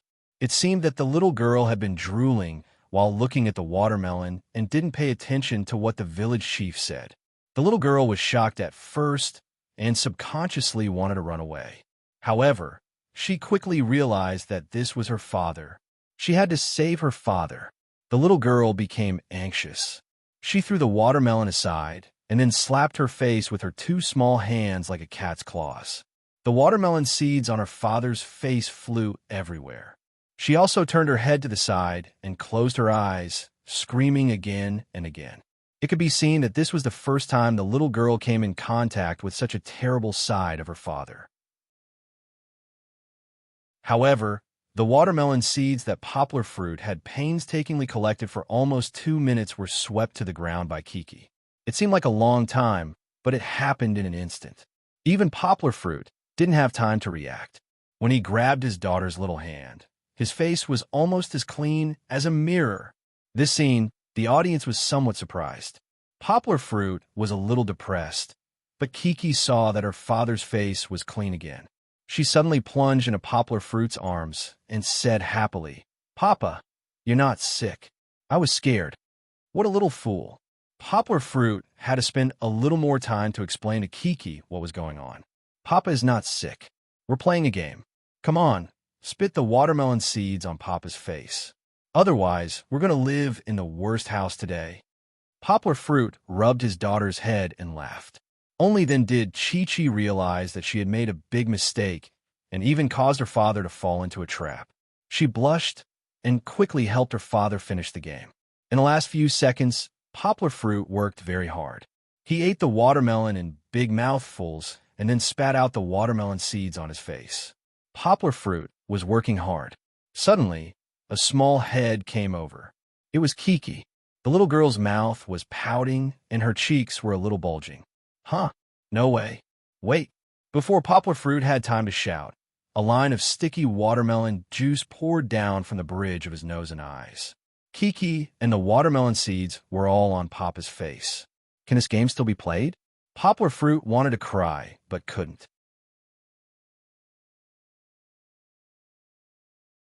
Chapter 1279. During the final struggle with Kiki, Poplar Fruit thought that the father and daughter were about to lose the game. Hence, the little girl foolishly mixed the melon meat and melon seeds with watermelon juice onto his face. Poplar Fruit closed his eyes as if there was nothing more sorrowful than death, allowing the audience to laugh heartlessly. However, who knew that there would always be someone weaker than the weak? There was always a mountain shorter than the one before it. Poplar Fruit only had a few dozen seconds left, and he was ranked second from the bottom. The one ranked last was the extremely clumsy Jun, who had worked hard for half a day. Yay! Poplar Fruit was already very satisfied. As he wiped his face with a towel, he clapped with his daughter. Of course, when Poplar Fruit proudly hugged his daughter and giggled, Jun snappily said, "Poplar Fruit, you are the pot calling the kettle black. We are only 3 seeds apart. My papa is very powerful." Kiki was still explaining to the village chief seriously. She gestured with her fingers. "My papa vomited a lot in front of me, but I got rid of it." After saying that, the little girl felt embarrassed. Her performance just now was too clumsy. She smiled shyly and hid in her father's arms. Of course, playing the game was just the order of selection. The room that was chosen depended on one's luck. It was different from the first trip. This time, they chose colors that were more abstract and difficult to grasp. 5 colors. Whichever one they chose, they had to go to the corresponding room. Life and death were ruled by fate.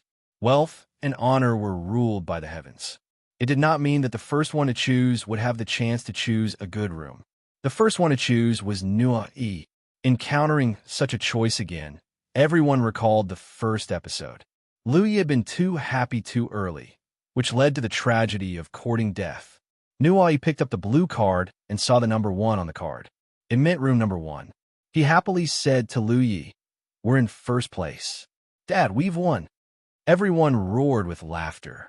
Louis also had a bitter face. He patted his son who was too happy and spoiled his character. He said, "In a while, let's talk about it when we see the house." In second place, Xian chose the pink card. This was what Kiki really wanted. The little girl had whispered it to her father. Poplar Fruit comforted his disappointed daughter with a smile and said, "It's okay. We'll live in whatever house you choose." Next, Jun took the rose red card, which was the brightest color. When it was Kiki's turn to choose, there were only 2 cards left, the brick red and the cyan. Actually, girls generally liked red, but the audience guessed that Kiki liked cyan because the little girl's light yellow dress today was very close to cyan. Poplar Fruit smiled as he watched his daughter bring back the brick red color. His guess was right. Kiki actually liked red, and she loved pink the most. As for the clothes, no girl would wear the same color every day just because she liked it, right? They wished they could wear different colors every day. On this point, there was a big difference between girls and boys. The remaining cyan was Kong Kong. A few fathers and their children stood up and prepared to look for their own houses. Ahem! The village chief cleared his throat and attracted the attention of the fathers and children. Then, he said, "Let me tell everyone, there's a house that everyone must be mentally prepared for. The village chief said forcefully. It was voted as the best house in the 3 seasons of Where Are You Going, Daddy? Best? What was best? It was definitely not the best. No one would be foolish enough to think that the village chief's solemn announcement was just for the cutest and whitest house. The only possibility was that it was the worst. It was unknown if they were frightened by the village chief's words, but the fathers, who were laughing just now, stopped smiling. Poplar Fruit's smile also froze. He did not know what to say. Poplar Fruit felt a little uneasy. There's still a house that's worse than the one I stayed in for the first time? Louis asked. The village chief smiled, but did not say anything. The fathers looked at each other one after another. Everyone was nervous in their hearts. Whose head would this lucky pancake fall on? Let's go. Let's take a look first. Zhou Shimin hugged his youngest son and held his eldest son's hand as they walked out. Actually, the 3 of them were also worried. After all, Hao was still young. Kiki was a little slow in putting on her shoes. Poplar Fruit waited for his daughter for a while before holding her hand and walking forward leisurely. He was feeling uneasy at first, but after holding his daughter's hand, Poplar Fruit suddenly remembered. Over the years, what kind of suffering had he not experienced? When he was teaching remotely, he was the one who supported the entire project. He went up and down the mountain and slept in the open. How could it be worse than what he had experienced? The production team would not mistreat the guests like this, right? Those who walked quickly in front had already reached the blue house that Nua E and his father had chosen. Hearing everyone stop at the door and praise it, Poplar Fruit and Kiki walked over. It really was a blue house. The courtyard and the outside of the house were painted blue. It looked very much like the Mediterranean style. Of course, it was definitely a luxurious house. Louis was still standing at the door. He waved his hand and said, "Let's go in and take a look. Everyone, come visit when you're free." "Mine's here." They arrived at Xian Xian's pink house. As expected, Xian Xian's house was painted pink. It was very beautiful and charming. Unfortunately, 3 men were moving in today. Kiki held her father's hand and stood at the door for a long time. In the end, her father reluctantly dragged her away. "I really like this house." The little girl pouted and said enviously, "It looks like a princess house." "It doesn't matter if it looks like it, but Daddy thinks so." "Actually, it doesn't matter what kind of house it is. As long as our princess Kiki lives in it, then it's a princess house." Poplar Fruit laughed. "Right?" And the little girl obediently nodded her head. However, she still had a little regret. On the way, she could not help but say, if I didn't let Daddy fail, we could also choose Xian Xian's house. It's okay. We can choose a better one next time." Poplar Fruit smiled. "Kiki, do you know? Daddy actually admires your hard work. Just now, Daddy was about to lose. It was you who helped Daddy in the end, although you also spat on Daddy's face." Daddy." The little girl blushed and smiled shyly. She shook her father's hand and did not let him talk about her scandal. "Although we are only second to last, we still worked hard, right?" Poplar Fruit struck while the iron was hot and said, "Moreover, since the game is already over and the result has been decided, we shouldn't regret our past mistakes. We will work hard in the future." The little girl understood her father's teachings and nodded her head with a smile. "That's right. Kiki, you can think of this. That's great." Poplar Fruit praised.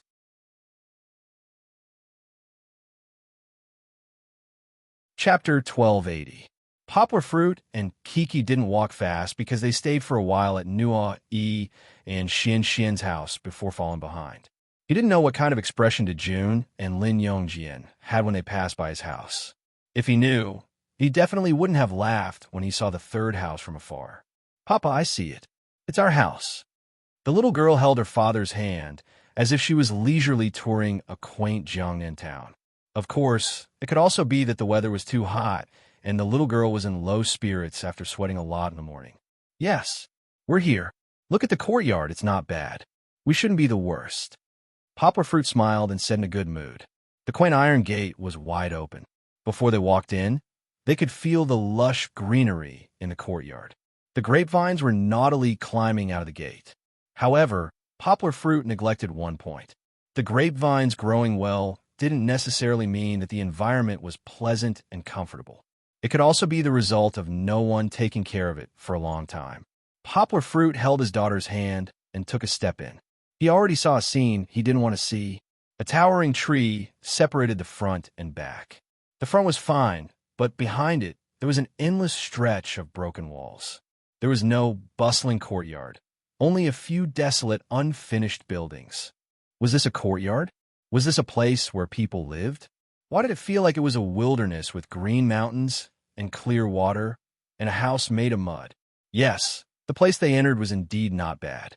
There was good shade from the grapevines, and the Kong table below was covered with a neat and comfortable woolen blanket. The table was also filled with Xinjiang delicacies. However, when they looked at the back, it was a cruel reality that was too horrible to look at. Poplar Fruit's face revealed a bitter smile. He sighed in his heart. This time, he really fell into a trap. He hadn't seen the actual situation of the house, but Poplar Fruit was sure that the house he and Kiki lived in was definitely the best of the 3 seasons that the village chief said. "Where's the house?" Kiki looked around curiously, but she couldn't see an open door. Poplar Fruit opened his daughter's umbrella and shook his head. "It should be right in front of us. Let's go and take a look." At first, Poplar Fruit thought that it was the 1-story house without a door. Or Kiki's words would be more appropriate to describe it. "Papa, are we living in a cave? I think it's a bit like the house where Brother Nui lived last time." The little girl was pulled by her father and carefully walked on the bumpy dirt road towards the cave. At this time, Kiki was still in a good mood. She was not excited, but she did not show any sadness either. Instead, she was a little curious. However, to the disappointment of Poplar Fruit and Kiki, the cave room that looked very bad was not where they were going to live. It was empty and there was nothing inside. Walking out, Lin Yongjian, who had just finished checking their house, came back with Dejun. "Poplar Fruit, how is it? I just saw your place and it doesn't look good." Lin Yongjian was not ridiculing. He was a very kind person like Dejun. He asked with concern, "Do you live here?" It was more than not optimistic. Poplar Fruit spread out his hands and said with a smile, "No, we are also looking for it. I think it's up there." Chi-Chi had been observing curiously all this time.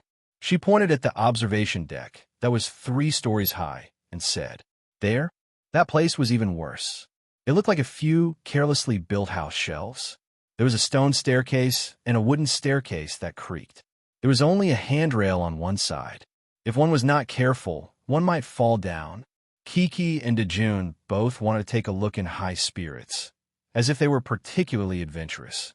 Poplar Fruit smiled bitterly as he followed the little girl who did not take this place seriously.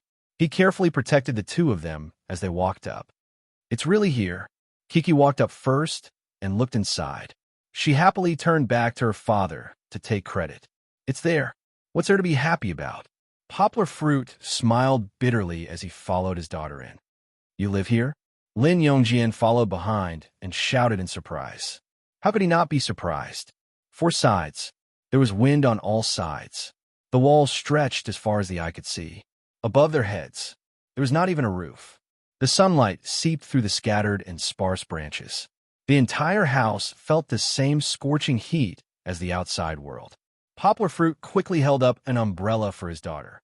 He gently brushed his daughter's long hair behind her back and said with a smile, "Kiki, what do you think?" "I think it's very beautiful." The little girl did not look depressed at all. She walked to the wall and looked out through the hollow wall. She pointed out to her father and said happily, "Dad, look, you can see a forest from here." It was definitely not a forest. At most, it was a vineyard. Poplar Fruit did not expose his daughter. He smiled and rubbed the little girl's head and said, "Okay, let's go down first. It's too hot here." Poplar Fruit was surprised that his daughter did not show any strong disgust. He was also very pleased. To be honest, Poplar Fruit did not think that such an environment could last for 2 days at all. But since he had chosen it, there was no other way. If Kiki complained about such an environment, Poplar Fruit probably did not know how to persuade his daughter. "This won't do. How can there be such a room?" Lin Yongjian had already walked down. When Poplar Fruit and Kiki came down, he said, "Can this child live here?" It was probably too much for a boy. Moreover, Poplar Fruit was taking Kiki, the only girl among the 5 children. She likes it very much. Poplar Fruit smiled and leaned on the Kong table with Lin Yongjian. They watched their daughter and June walking around as if they were patrolling their own territory. It's okay. Everyone has lived in a bad place before. It's our turn. We should also experience it. This is the best of the 3 seasons? Lin Yongjian continued and smiled. Yes. Poplar Fruit smiled and nodded. Aya, your daughter is so obedient. She can even tolerate such an environment. Lin Yongjian shook his head and said that June loves cleanliness. Look at the room above. It's full of dirt. He probably can't stand it. Poplar Fruit smiled and changed the topic. We might not be able to sleep there at noon. It's too hot. The sun is above our heads. Kiki and I will sleep on this Kong at noon. We'll go up at night. Will it work? It's windy and rainy? Lin Yongjian asked worriedly. It won't leak. Poplar Fruit smiled. No matter how you look at it, it can't be so coincidental that we'll encounter rain in such a hot and rainy place. It's okay. Kiki can still endure hardships. Later in the interview, Poplar Fruit also talked about this issue.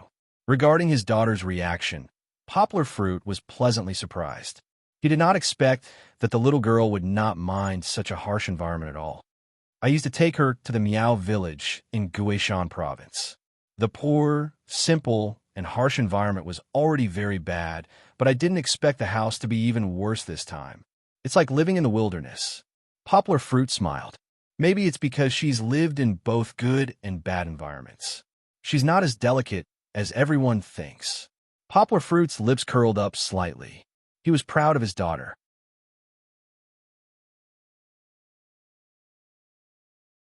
Chapter 1281. Dajuan and the others went back. Poplar Fruit and his daughter sat comfortably on the Kong table. They looked at each other and smiled. You really don't mind? Poplar Fruit asked his daughter with a smile. Kiki shook her head like a rattle drum and said sweetly, Papa, don't you think that our house is also very beautiful? Why do you say that? Poplar Fruit asked curiously why. Because it's very similar to la_caban_Dawn_Arbra. Kiki smiled happily from the bottom of her heart. Sister Luo Danny has one, but she is very beautiful. Now I have one too. The Chinese name is Treehouse. Poplar Fruit finally understood why his daughter was so happy. It turned out that she thought this house was like a tree house. The little girl had seen it before when she was in France. It was the most beautiful house in Kiki's memory. The ancient and huge banyan tree covered the sky, and an exquisite treehouse was built in the trunk of the tree. When night fell, looking at the hanging tree roots in the treehouse and the little lights on them, it was as if they were living in a fairy tale world.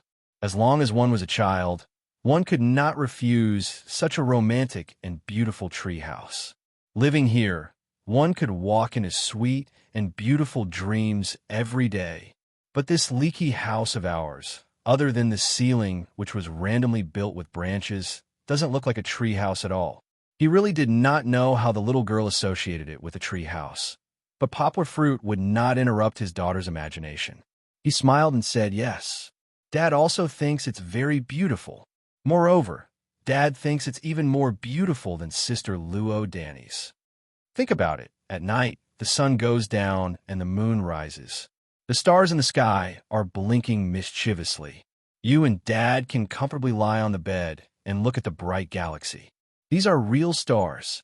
Poplar Fruit gestured and described a more romantic world for his daughter. I like it, I like it. The little girl's 2 big eyes lit up. She happily hugged her father's arm and laughed. It's really beautiful. I already want to sleep. Haha. Poplar Fruit and his daughter laughed heartily in this difficult environment. Kiki. After a while, Dejun came to the door and said, My father invited you and Uncle Poplar Fruit to our house for dinner. Kiki habitually looked at her father, waiting for him to make a decision. Do you want to go? Poplar Fruit asked with a smile. It was definitely better to go to Lin Yongjian's house. If she stayed here, she could only eat the naan, grapes, and dried fruits on the table. However, Poplar Fruit wanted his daughter to have her own opinion. Kiki, our family made a lot of delicious food. Come and join us. Dejun invited her enthusiastically. Kiki looked at Dejun and then at her father. The little girl said, "I want to go." "Then let's go." Poplar Fruit smiled, took his daughter's hand, and followed Dejun, who was leading the way, to his house. They first admired Dejun's house. Their house was actually quite ordinary. Compared to Nua-E and Xuanxuan's house, it was much worse. However, compared to Poplar Fruit's house, it was simply heaven. After the mistake of inviting Nua-E to their house in the first episode, perhaps the program team had also communicated with him. Lin Yongjian understood this mistake, so he did not rashly ask Kiki to stay at their house. Of course, their house was also small. The host was very enthusiastic, and the dishes prepared were also very sumptuous. The staple food was beef jerky mixed with noodles, and there were also various Xinjiang specialties such as big plate chicken, hand-caught mutton, and so on. Of course, Kiki did not eat mutton, but other than mutton, the little girl also ate very happily. "Papa, Papa." Hearing his daughter's call, Poplar Fruit turned his head and saw her slurping a long piece of mixed noodles. Her mouth was still bulging from eating. "Oh, Papa, oh." The little girl chewed and showed her father with a smile. "This noodle is so long, I can't even eat it to the end." Poplar Fruit smiled and gently rubbed his daughter's little head. His eyes were full of love. While eating, Poplar Fruit and Lin Yongjian chatted with the host. The family had 3 generations and more than a dozen people, but only the grandmother, her son, daughter-in-law, and a 4- or 5-year-old child accompanied the guests. The others were eating in the kitchen. As they chatted, Poplar Fruit realized that the host still knew him very well. It was mainly because of the award ceremony at the beginning of this year and the Kunming riot last year. Poplar Fruit's reputation in Xinjiang had spread far and wide. "Those terrorists are traitors who divided the country," Grandma said angrily. "They are no longer people of Xinjiang. They only know how to defame us Uyghurs." Grandma was so agitated that she even said a few words in Uyghur. Her son was quite taciturn, but he dutifully translated for his mother. "Grandma, don't worry, I understand." Poplar Fruit quickly patted his grandmother's back and comforted her with a smile. "Grandma, don't worry." Kiki also sensibly held her grandmother's hand with her father, although she didn't understand what the adults were talking about. "I'm not worried." Grandma calmed down and said, "Good children, you are all good children. Grandma is worried that you will have a bad opinion of Xinjiang and us Uyghurs because of those scum. In recent years, Uyghurs have been demonized in the mainland. On the one hand, there were indeed some greedy people who sold cakes at sky-high prices, which destroyed everyone's impression of them. On the other hand, there was the Kunming case that shocked the world. Therefore, Uyghurs working in the mainland often receive strange looks from many people. Grandma, don't worry. Poplar Fruit smiled and said, "We all understand. Last year, something like this happened in Kunming." Poplar Fruit talked about what he had seen at that time. This story was not his, but Song Jiwen had witnessed it with his own eyes. My friend went to donate blood. There was a long line at the blood donation place. There were many injured people, and the hospital's blood bank was in an emergency. Many citizens volunteered to donate blood for the patients. Song Jiwen also went. However, a Uyghur young man who was dressed very obviously suddenly appeared in the line. At first, everyone was a little afraid and avoided him. They looked at him with surprise and fear. The Uyghur young man lined up calmly and patiently donated blood. Then he faced the crowd that was watching him and bowed deeply. His voice was not loud, but it was very powerful as he said, "Those people who kill people with knives are all animals. They don't deserve to be Xinjiang people. They don't deserve to be Uyghurs." Poplar Fruit sighed and said, "So, we really can't look at people with prejudice. Most of the Uyghurs are still very kind. Whether it's the Han people or the Uyghurs, they're all Chinese. As long as we unite, we won't be afraid of these separatists who are influenced by foreign countries." Yes, Grandma and Lin Yongjian both clapped their hands.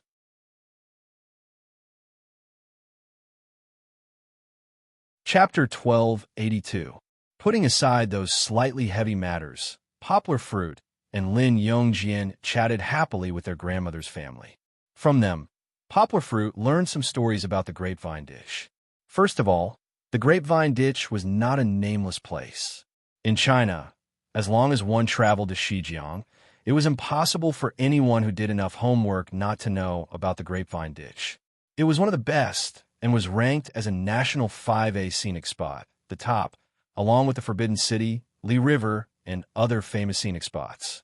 Of course, in addition to these, there were many local myths and legends. Grandma was an expert at telling stories, and Kiki and Dajuan were fascinated by them. During the lunch break, Poplar Fruit took his daughter home. The house with the sun on the high ground could not be lived in for the time being. Poplar Fruit was going to let his daughter take a nap on the Kong table under the shade of the tree. Fortunately, except for the room, there was still a necessary bathroom. Poplar Fruit changed his daughter's sweat-soaked dress, wiped her sweat, and put on a comfortable nightgown. It was a coincidence that the little girl's rose-red nightgown was quite similar to the local style and texture. The nightgown was not long, and it only hung above the knees. The two white and slender legs were like two green onions, charming and beautiful. "Papa, I'll wipe it for you too." The little girl obediently beckoned her father to squat down, and then she held a wrung towel and wiped her father's face. "Do you feel very comfortable?" Poplar Fruit looked at his daughter and smiled. "Very comfortable and very happy." Unfortunately, this scene was not captured by the camera because it was in the bathroom. But sometimes it was enough to know the happiness, wasn't it? Poplar Fruit did not want his daughter's little feet to be stained with the dust on the ground, so he simply stretched out his big hands and carried the little girl up. Compared to Poplar Fruit's big body, Kiki was a little girl at this time, and she was easily held by Poplar Fruit's arms. Ha, the little girl screamed for a while, and then she laughed because she thought it was funny. Poplar Fruit carried his daughter with one hand and walked to the Kong table. He smiled and made up a song. He sang loudly. "I came from mountains and caught a sheep. Take her to mountains and marry her as a bride. So unpleasant, so unpleasant." The little girl was thrown onto the Kong bed by her father. She rolled around on the comfortable woolen blanket, then covered her ears and giggled. "If it's bad, why don't you sing it?" Poplar Fruit also sat on the Kong table and reached out to tickle the little girl, causing her to roll around and laugh nonstop. "All right, stop messing around. Let's take a nap." Poplar Fruit looked at his daughter with eyes full of love. He helped his daughter pull up her nightgown and said gently, "No, no." Kiki pulled her father's arm and got up. She was still in a state of excitement. The little girl looked at the photographer next to her, who was conscientiously making himself invisible, and then excitedly said to her father, "I want to dance for Papa." "Dance? What dance?" Poplar Fruit was a little surprised and asked with a smile. "Uncle Hu and I have been learning to dance at masturbies." Kiki pressed her father's shoulder and stood on the Kong bed. She suddenly leaned over to her father's ear and whispered to him with some embarrassment, "I think I dance very well. So you want to dance for Papa to see, right?" Poplar Fruit asked with a smile. The little girl felt that it was not good to praise herself, but her shy look was very cute. Kiki nodded. "Then dance for Papa to see." Poplar Fruit said with a smile. Papa likes to see Kiki dance very much. So, Kiki danced for her father once. There was no accompaniment, but the little girl had a good sense of rhythm. She danced like a rose dancing on a drum. This analogy was not exaggerated at all. Look at the little girl's flame-like red nightgown, her graceful and dexterous little hands turning, her soft and boneless waist swaying, and her slender jade-like delicate feet moving slowly. This was just an ordinary Uyghur dance, but under the little girl's performance, it was not inferior to the most beautiful popular dance in the world. Moreover, there was an additional celestial aura in the gentle beauty. "Great. Trace_Bien. French, too great." Yangwa laughed and opened her arms to let her daughter, who was bashful after the dance in. An intoxicating blush appeared on Chi-Chi's pinkish little face, and it looked especially lovely and moving against the backdrop of her rose-like nightgown. There was a saying that people were prettier than flowers, and people were more beautiful than flowers. Presumably, The audience watching the TV at this moment was also very fond of this scene. After all, Kiki was tired. After the dance, she obediently lay down to sleep. Poplar Fruit held a small flower umbrella to block the little girl's light spots that leaked through the grapevines, and gently fanned his daughter with the other hand. Do you know what masturbai means? Bai, in the Uyghur language, meant a rich man. Masturbai was a rich man. The reason why masturbai is famous is because of the legend of a fundi in Xinjiang. A fundi is as smart as a sheep, and masturbai is like Big Wolf who likes to go against a fundi. Under her father's gentle voice, Chi-Chi gradually sank into dreamland. When she woke up in the afternoon, she was a little girl full of vitality again.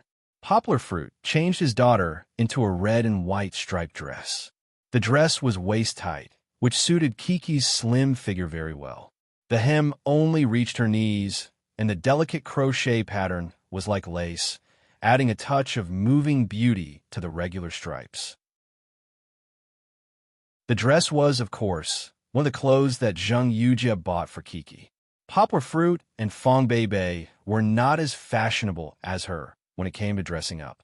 Before the little girl could appreciate it herself, the photographer handed over a mission card. You read it. Poplar Fruit handed the mission card to his daughter with a smile.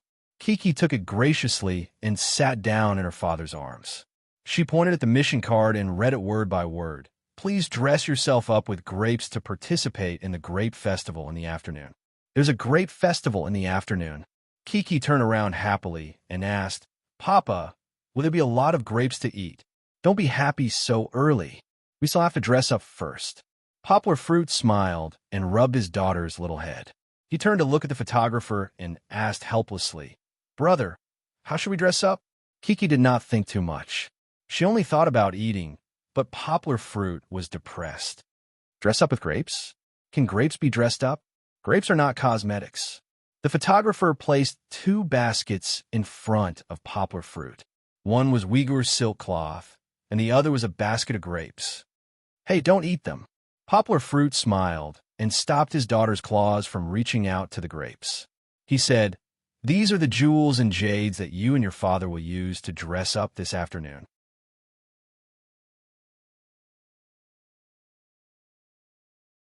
Chapter 1283. The little girl was full of curiosity towards all new things. She clapped her hands happily and giggled. Okay. Papa, can I dress up super beautifully? Papa, take a look. Poplar Fruit deliberately used his finger to measure his daughter's face, then nodded and said mysteriously like a Taoist who specialized in cheating money. Not bad. You can dress up as the great princess. Yes, I want to dress up as the great princess. The little girl said with a smile. Teacher Yang, children don't need to participate in dressing up. The director poured cold water on them and said, The children have their own tasks. Well, Kiki was happy for nothing. Kiki left with the director's sister to meet up with the other children, leaving Poplar Fruit alone in the courtyard. He had to think about how to dress up with grapes. Speaking of grapes, Poplar Fruit suddenly thought of Stephen Chow's boast about Journey to the West and Patriarch Bodhi. Although grapes and Bodhi had nothing to do with each other, the pronunciation was somewhat similar. When Poplar Fruit thought of Patriarch Bodhi, he suddenly had an idea. He could dress up like Patriarch Bodhi. Of course, it couldn't be exactly the same. After all, if he only used grapes, Poplar Fruit couldn't make flowers appear. First, he split the big bunch of grapes into small bunches and small bunches. Then, he used a rubber band to string them together one by one. In this way, it formed a grape ring that looked like the garland worn by Patriarch Bodhi in the movie. Poplar Fruit put it on his head and smiled at the cameraman and made a V sign with his hand. He was a living male version of Athena. Who would have thought that the usually serious and old-fashioned Poplar Fruit could act cute like this? Poplar Fruit was addicted to using the rubber band. He made himself a grape necklace, and that wasn't enough. He also made grape bracelets and wore a few rings around his arm. Of course, apart from these, Poplar Fruit also used silk to make himself Patriarch Bodhi's kasaya. Not to mention other things, but the heavy grape ornaments on his body showed that he was definitely a rich man. The locals called him masturbai. Let's not talk about Yonggua's side for now. Chi-Chi's side also seemed to want to compete with Grape. The village chief gathered the children and gave them their mission. Pick grapes. Of course, they had to be grouped into groups first. Kong Kong and Nuo would use rock, paper, scissors to pick their teammates. Nuo picked Kiki, while Kong Kong's team picked Dejun, Xian Xian, and Mini Xian. It couldn't be helped. Xian Xian and Mini Xian were soul together. Brother Nui, you chose me? The little girl couldn't believe it at first. Yes, I like you. We're finally together. Nui's choice of Chi-Chi was not surprising at all.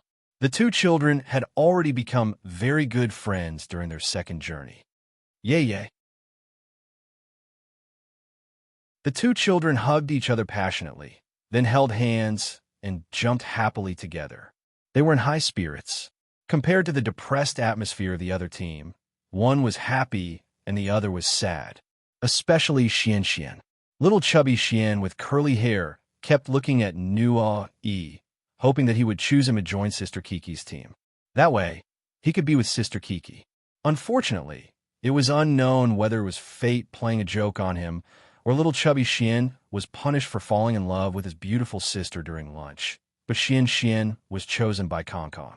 But this way, there was a huge difference in the number of people in the two teams. One team had 4 people, while the other only had 2. Why don't Hao Hao come to our team? The little girl was very kind and suggested. No, no. Hao Hao shook his head. He held his brother's hand and refused to let go. After all, he was still too young. He was only 2 years old and couldn't move independently like Nina. But Kiki's suggestion made Xian's mind active. He said in a childish voice, "My brother doesn't want to go. Why don't I go instead?" The audience couldn't help but burst into laughter at this thought. Xian was indeed a mischievous child. He liked his sister so much that he wanted to abandon his brother. It was unknown if Hao Hao, who was relying on his brother at this moment, understood. If he understood, he would really ask for the size of his psychological trauma. Of course, Xian's suggestion was not feasible. The two teams began to move according to their original plan. They were going to pick grapes. Not only did they have to pick a lot, they had to pick delicious grapes. The vineyard that Nuo, and Kiki went to was different from Kong Kong's, so the two happy children went to their own vineyard first. The verdant vineyard was different from the one at home. The vines here were denser and not as tall. They could reach out and touch them. It was the harvest season. Looking around, there were heavy green grapes hanging down everywhere. They were big and full. One look, and you could tell that they were of high quality. If they could eat grapes at home, they could be sold in the market. However, the children had never seen so many grapes. As soon as he came in, the two children screamed and jumped up in joy. "I love it here." Kiki held her hands. The little girl closed her eyes as if she was intoxicated. She said, "If I want to eat grapes, I can reach out and eat them. I love it here too." Nuo nodded in agreement. He rubbed his hands together and prepared to break the grapes. You have to taste it first to see if it's sweet or not. Kiki remembered the village chief's request and reminded him. She reached out and plucked a grape from the vines. Just as she was about to put it into her mouth, she suddenly remembered something. She blinked and turned to look at the choreographer's sister behind the photographer. She asked, "Sister, can I eat it directly?" Dad said that the food outside could only be eaten if it was washed clean. In the past, Kiki often helped her dad wash fruits at home. You can eat it directly. The vineyards here don't use pesticides. It's very clean. The choreographer's sister smiled. The little girl ate the grape. Immediately, her big eyes squinted in joy. She smiled like a crescent moon. "Is it sweet?" Nuo, he asked curiously. "I think it's super sweet," Kiki said, still unsatisfied. She plucked 2 more grapes from the previous grape. She passed one to Nuo, and ate the other one herself. So sweet, so delicious. Nuo, he moved his hands around excitedly and turned on the vibration mode. Little boys were also crazy. When they were with good friends, they would lose all restraint. However, his behavior made Kiki giggle. She held Nuo's hand and copied his shaking. Then she giggled and said, "I think you're like a washing machine." Yes, when a washing machine was working, it would shake like crazy too.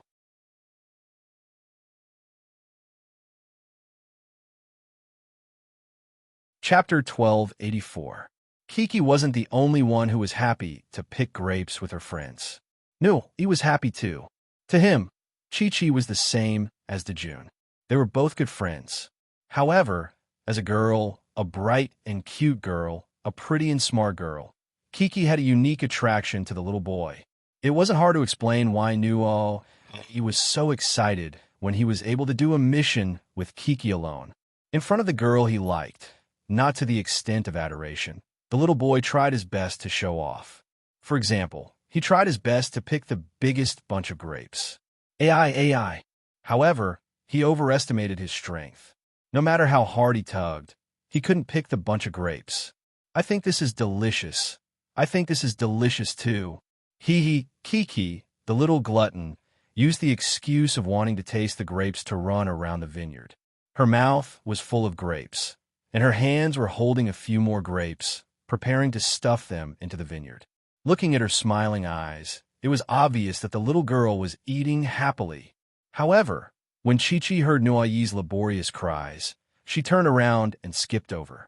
She giggled as she placed her two little hands on Nuayi's shoulders and said, "Big brother, let me help you."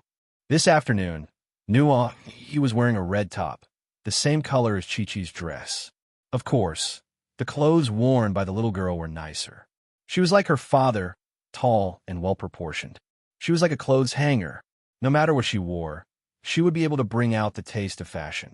Speaking of height, Kiki was half a head taller than Nua-e. She was the second tallest among the 5 children, second only to Kong. She gently lifted her hand and reached the roots of the bunch of grapes. The little girl was very strong.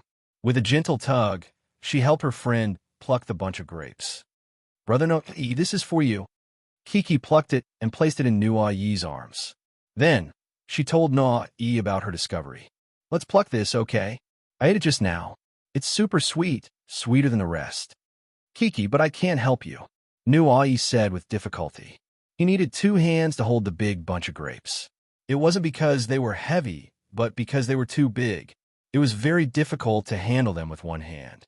"It's okay, I can do it alone." Kiki didn't care at all. This bunch was a little high, so she gently tiptoed to pick it off.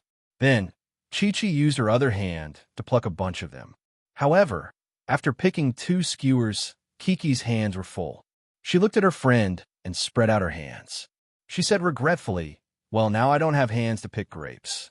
If only I had brought my umbrella with me. That way you could put the grapes in the umbrella and hold a lot of them." But Kiki still wanted to pick them, because there was still a long time, and she had just found a lot of sweet grapes. He put the grapes on a clean table and started to take off his shirt. However, maybe it was because of the microphone cord. No, he couldn't take it off after a while. Instead, he was tangled up with himself. "Let me help you." Kiki put the grapes aside and helped Nua-e take off his shirt. "Put it with me."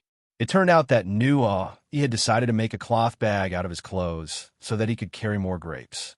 The little boy focused on the 3 bunches of grapes on the stage and put them into his clothes. Then he said, "If we pick more, we'll win." "Brother Nua-e, you're so awesome." Kiki just realized that her friend was so imaginative. The little girl said with admiration, "Then I'll continue plucking grapes. There's a lot of delicious food." Kiki happily turned her head and continued to work hard. From afar, in a fragrant vineyard, there was a little girl in a red and white dress working hard. He felt that it was enough, so he wrapped it up and stood up with his shirt. However, it was just a small shirt and couldn't hold so many grapes.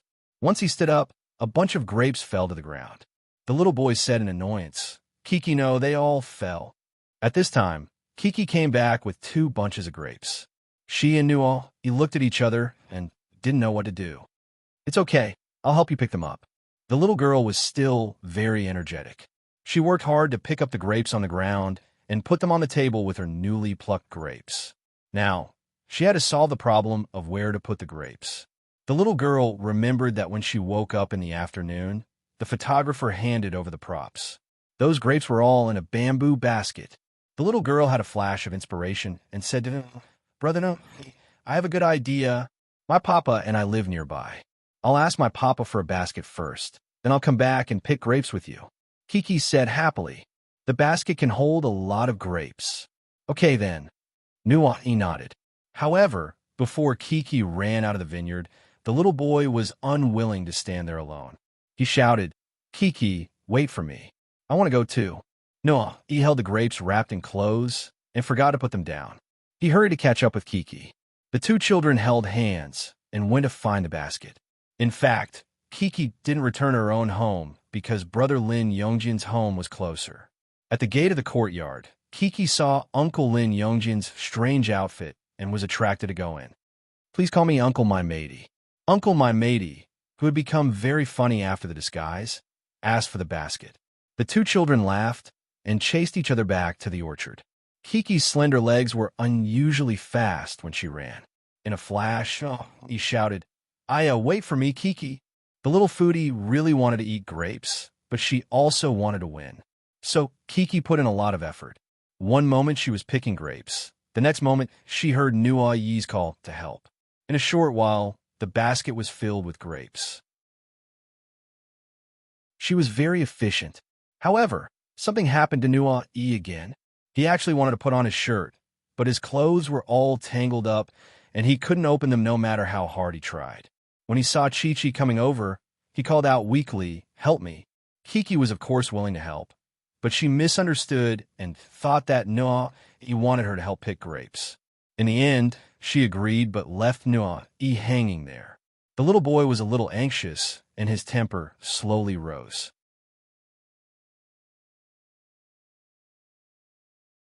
Chapter 1285. However, it was obvious that Chi-Chi hadn't noticed it yet, because she happily plucked another big bunch of grapes. When Nuai Yi called out for the second time, Kiki finally reacted. She said in a clear voice, Okay, I'll help you. The little girl was very willing to help others. On one hand, it was because she was kind. On the other hand, it felt good to have others rely on her. In terms of intelligence, Kiki was obviously much better than Nuai Yi. The little girl quickly found the beginning and end of the clothes and helped Nuai Yi turn them over. She handed them over to Nuai Yi and waved her hand while giggling. Then you can wear them. However, Kiki's bright and cheerful laughter did not dispel Nuai Yi's anger. He held his clothes and looked left and right, trying to distinguish the front from the back. At this moment, the little girl looked and giggled. She felt that it was very funny and pointed at the clothes and said, Brother, well look, this doesn't even have hands. The sleeves of the clothes had not been pulled out yet. It was unknown whether it was because Nuai Yi felt that Chi-Chi's words were mocking him, or because his accumulated impatience had reached a critical point, but he suddenly pulled back and completely snatched his clothes from Chi-Chi's hands. The little girl had kindly wanted to help him pull out his sleeves just now. Okay, I'll wear them myself. Nuai Yi turned his head and fiddled with the clothes. Kiki was shocked by Nuai Yi's actions. The little girl scratched her head in confusion. If it was any other time, Kiki would have been angry, just like the last time in the earthen building. However, Kiki was in a good mood today. In this bright summer, in this beautiful vineyard, and with Nuai Yi, who was already very, very good friends, Kiki did not mind. Okay then. She turned her head and decided to find something else to do. Then I'll help you get the grapes, okay? Kiki maintained her cheerful smile and said crisply. The little girl began to gather the grapes into the basket, including the grapes that were placed on the table. No, because Kiki didn't seem to understand his anger just now, Nuai Yi's anger hadn't dissipated and he suddenly shouted. At this moment, Kiki was really shocked by Nuai Yi. She stood up and looked at her good friend. She scratched her head, not understanding what she had done wrong. She originally thought that Nuai Yi was just being anxious, but now that Nuai Yi's behavior was getting worse, the director had no choice but to speak up to restrain him.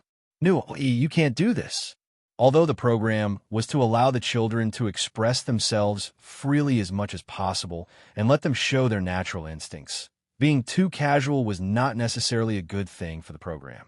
It was necessary to mediate so that the children could maintain a harmonious relationship and not quarrel over a small matter. There were still many episodes to come. Kiki came to Nuyi's side. She was confused as to why Nuyi was angry. Wasn't everything fine just now? Of course, not to mention Kiki. Even the adults were a little confused. It could only be said that a child's temper was like the weather in May. One moment it was sunny, the next it was raining heavily. It was unpredictable. The weather was already hot, and she had painstakingly picked so many grapes. The little girl's face was dripping with sweat, and her hair was wet and stuck to her face. It was like the white crystal hair in the movie Journey to the West. She looked at her little friend in confusion and kept wiping her sweat. Nuyi's mood suddenly fell. Kiki's actions looked like she was wiping her tears. He thought that his bad temper had wronged his good friend. The little boy was suddenly at a loss as well. "What's wrong with you?" Kiki blinked her big eyes and asked in confusion. "I'm sorry." Nuyi suddenly lowered his arms and walked to a far corner with his head buried. He choked as he said, "I want to go somewhere and cry." No one had expected Nuyi to suddenly act like this. But fortunately, this also showed that the little boy was not deliberately throwing a tantrum. He still sincerely wanted to admit his mistake. Kiki followed. The little girl saw her good friend crying and felt anxious and worried. She bent down and carefully checked on her good friend. All she heard was Nuyi sobbing. At first, the little girl was at a loss. She turned around and looked at the choreographer's sister. She wanted the choreographer's sister's help, but the choreographer's sister and the cameraman decided not to follow. They filmed the two children from afar to see how they would deal with this conflict. Nuyi was crying sadly, but it felt like the thunder was bigger than the rain. Kiki often acted like a spoiled child to gain her father's love, so she quickly sensed it.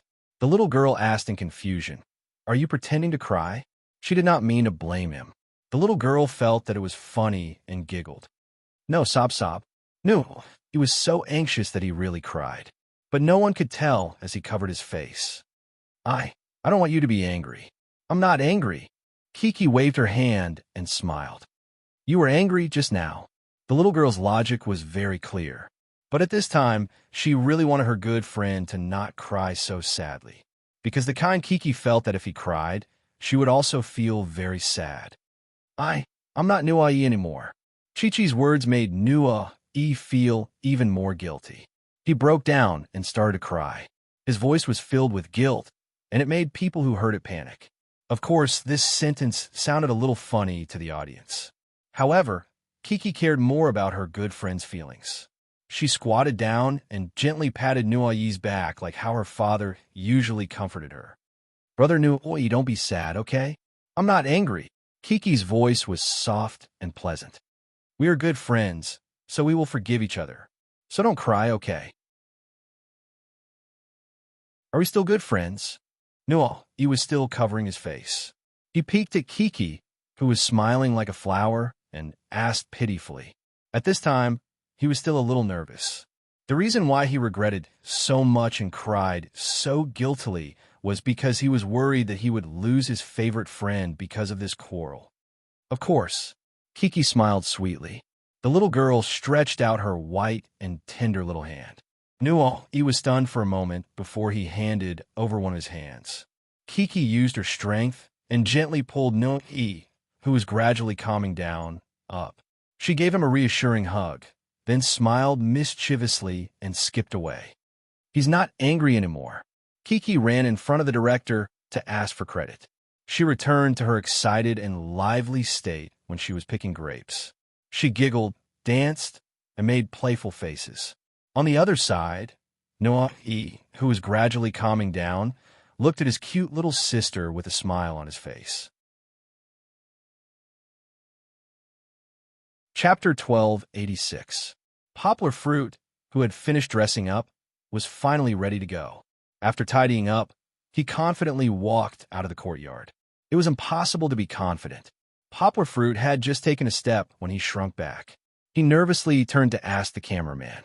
The two were already familiar with each other after a few episodes. "What do you think? It won't be too shocking, right? What do you think?" In ancient times, there were jewelry maniacs who wore gold and silver. Now, there was Poplar Fruit, the great maniac, who used grapes to make more than 10 accessories for himself.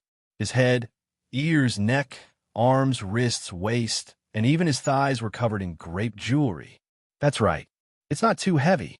The cameraman secretly complained in his heart. His next sentence was a fake response. Teacher Yang, you're so cool. One look, and I can tell that you're flattering me. Poplar Fruit laughed. He walked toward the gathering place with satisfaction. This outfit was really cumbersome. Poplar Fruit did not mind the weight, but he did not dare walk too fast. He was afraid that if his steps were too big, the grapes would fall. After all, these grapes were only strung together with rubber bands. Because he did not walk fast, Poplar Fruit was quickly caught up by his daughter and Nua-e. From afar, Poplar Fruit heard his daughter call, "Papa." The little girl's voice was clear and clean. It was very easy to distinguish. Moreover, it was mixed with joy. Hearing it, one's heart was infected. You two want to pick grapes? Poplar Fruit smiled and waited for them. Perhaps the little girl was very hardworking and picked a lot of grapes. If she carried the basket with Nua-e, she might lose her balance. After all, Nua-e's strength was far from Kiki's. Therefore, Nua-e used a straw tray to carry a few bunches of grapes, while the little girl carried the heavy basket and walked in front. As expected of his daughter, Poplar Fruit praised in his heart. Not only did the little girl not complain about being tired, she was smiling and in high spirits as she told her friends funny stories. Of course, when she arrived in front of her father, the little girl's attention was completely attracted by her father's strange clothes. "Papa-e, how did you become like this?" Kiki didn't answer her father's question and couldn't help giggling. "Do you think Daddy looks handsome like this?" Poplar Fruit asked with a smile. He even deliberately posed as if he was going to walk on the runway. "I think Papa is super handsome and fun." The little girl would always support her father. She put down the basket, waved her hand, and said, "We also saw Brother Dajuan's papa just now. Brother Dajuan's papa is dressed as Uncle Maimadi." "Yes, Uncle Maimadi." Only then did Nanoi recover from the shock of seeing Poplar Fruit's uncle. He stuck out his belly and said, "Then, Kiki, I think your father looks a lot like Master Bai." "No, Master Bai doesn't look like this." Kiki laughed and had to hold Nanoi's shoulder. She said, "Master Bai has a beard like Dajuan's papa. What kind of grapes did you pick? Why did you pick so many?" Poplar Fruit asked with a smile. He also felt that he was quite strange. Although his daughter liked it very much, he didn't want to continue this topic. "Papa, squat down." Kiki just remembered. She waved her hand and happily picked a few grapes from the basket. She stuffed them into her father's mouth and asked expectantly, "Is it delicious? We're all super sweet grapes." "Yes, we were at that place. There were a lot of grapes." Nanoi also excitedly told his story. "So sweet, very sweet." Poplar Fruit smiled and touched his daughter's head. He said, Let's go to the rendezvous point. The village chief has been waiting for us for a long time." Poplar Fruit didn't want to help. He just walked with his daughter. The little girl carried the basket with all her strength. She didn't complain about the weight and didn't feel tired. Even with her father by her side, she was very strong. Poplar Fruit could see Kiki's progress. On the way, they met Zhou Shimin, who was dressed even more shockingly. He had a scarf tied around his head, and the scarf was decorated with grapes. What was even more eye-catching was that he was actually standing on a scooter and letting the staff carry him all the way to the rendezvous point at lightning speed. "Wow!" Kiki and Nanoi cheered. "I just saw a grape man," Nanoi said in a daze. "That's Xuan's papa." The little girl giggled. "I also want a scooter." Poplar Fruit sighed. "Huh." Looking at Zhou Shimin's smug smile, it really made people jealous. When they were about to reach the rendezvous point, Poplar Fruit and the others met Kong Kong again. Kong Kong's group had too many 2 to 3-year-old children. Boss Kong couldn't take care of them all. He helplessly fell to the back. His hands and arms were almost full of grapes. After Hao Hao, who he helped just now, threw the grapes to him, he also ran away like he was flying. The cold little boy didn't complain about this. He helplessly looked at Hao Hao's back as he left. He silently picked up the grapes and worked hard to transport them to the rendezvous point. They didn't consider using a basket, so now Kong Kong had a hard time transporting the grapes. "Brother Kong Kong." His friends chased from behind. He turned around and saw Kiki and Nanoi. You guys picked so many? Kong calmly asked. Brother Kong, we're here to help you. The little girl sweetly smiled. Just now, Poplar Fruit reminded her that Kong seemed to be working hard. Yes, she can help you. Nanoi honestly supported his heavy tray and said, Mine is so heavy. Not to mention that Nanoi was pretentious. He also had a lot of grapes in his arms. Who told him to pick so many grapes in a moment of joy? No need. You guys are already very heavy. Kong glanced at Kiki's basket that was several times heavier. He shook his head and said expressionlessly. His face was tense.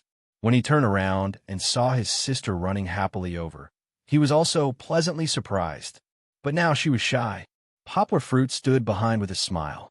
He didn't say anything and waited to see how his daughter would handle it. You can do that. Kiki didn't disappoint her father and found a solution.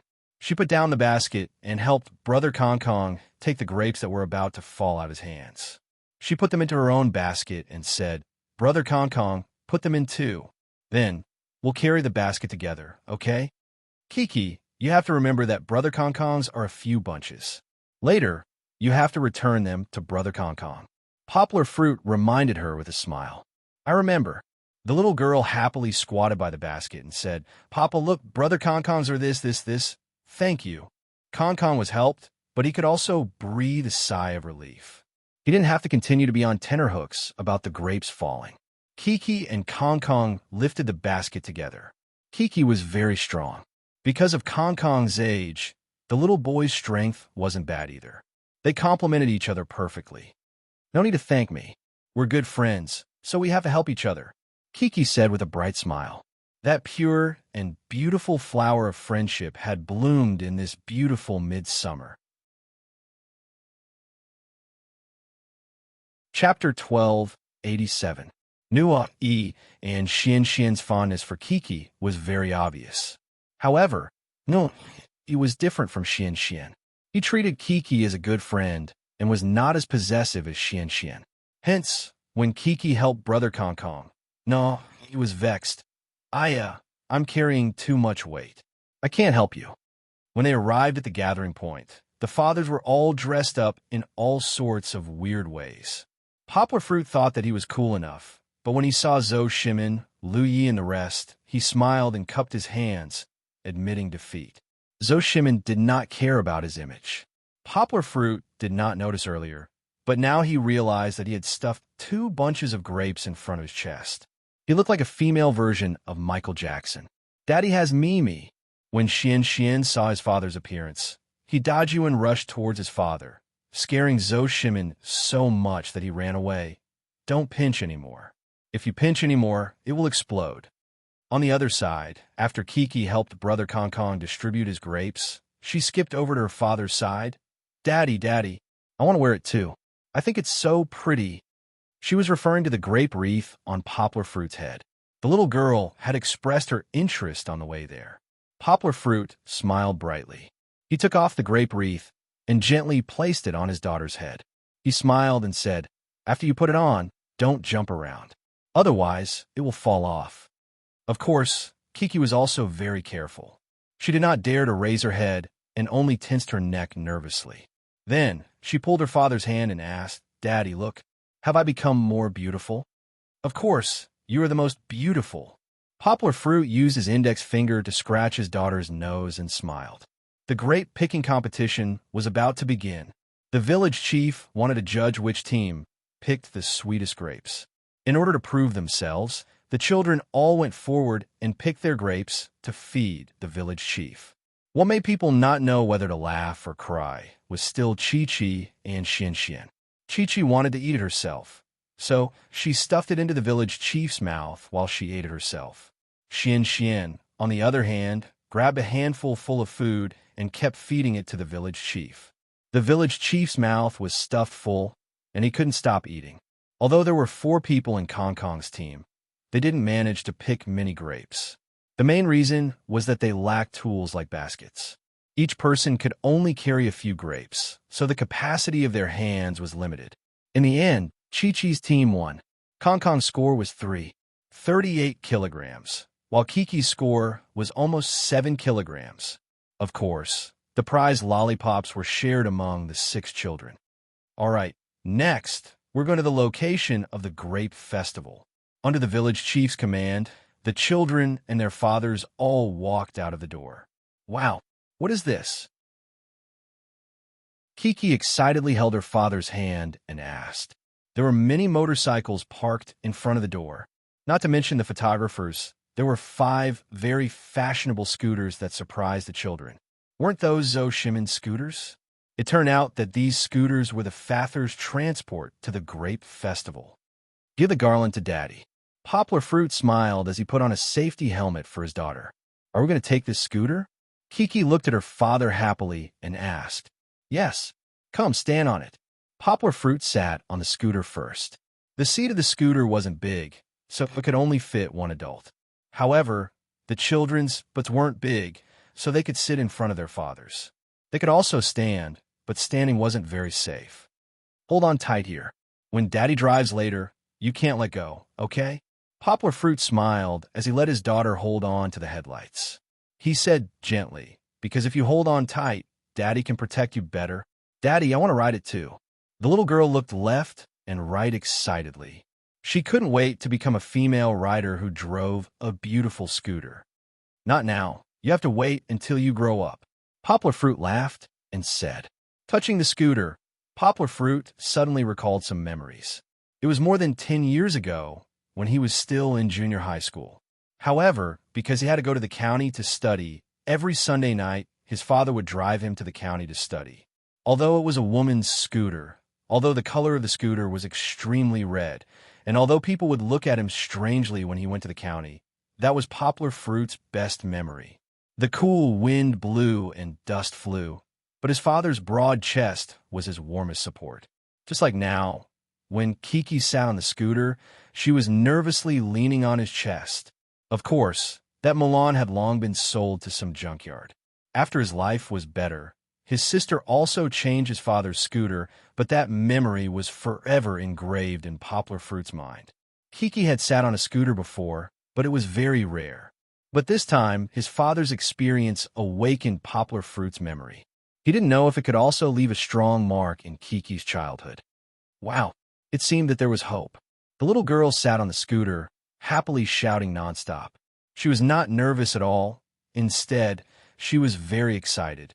Chi-Chi liked the feeling of shuttling back and forth between the natural world, so she liked to take trains and planes. Although this electric scooter wasn't as fast, it didn't confine people to a small space.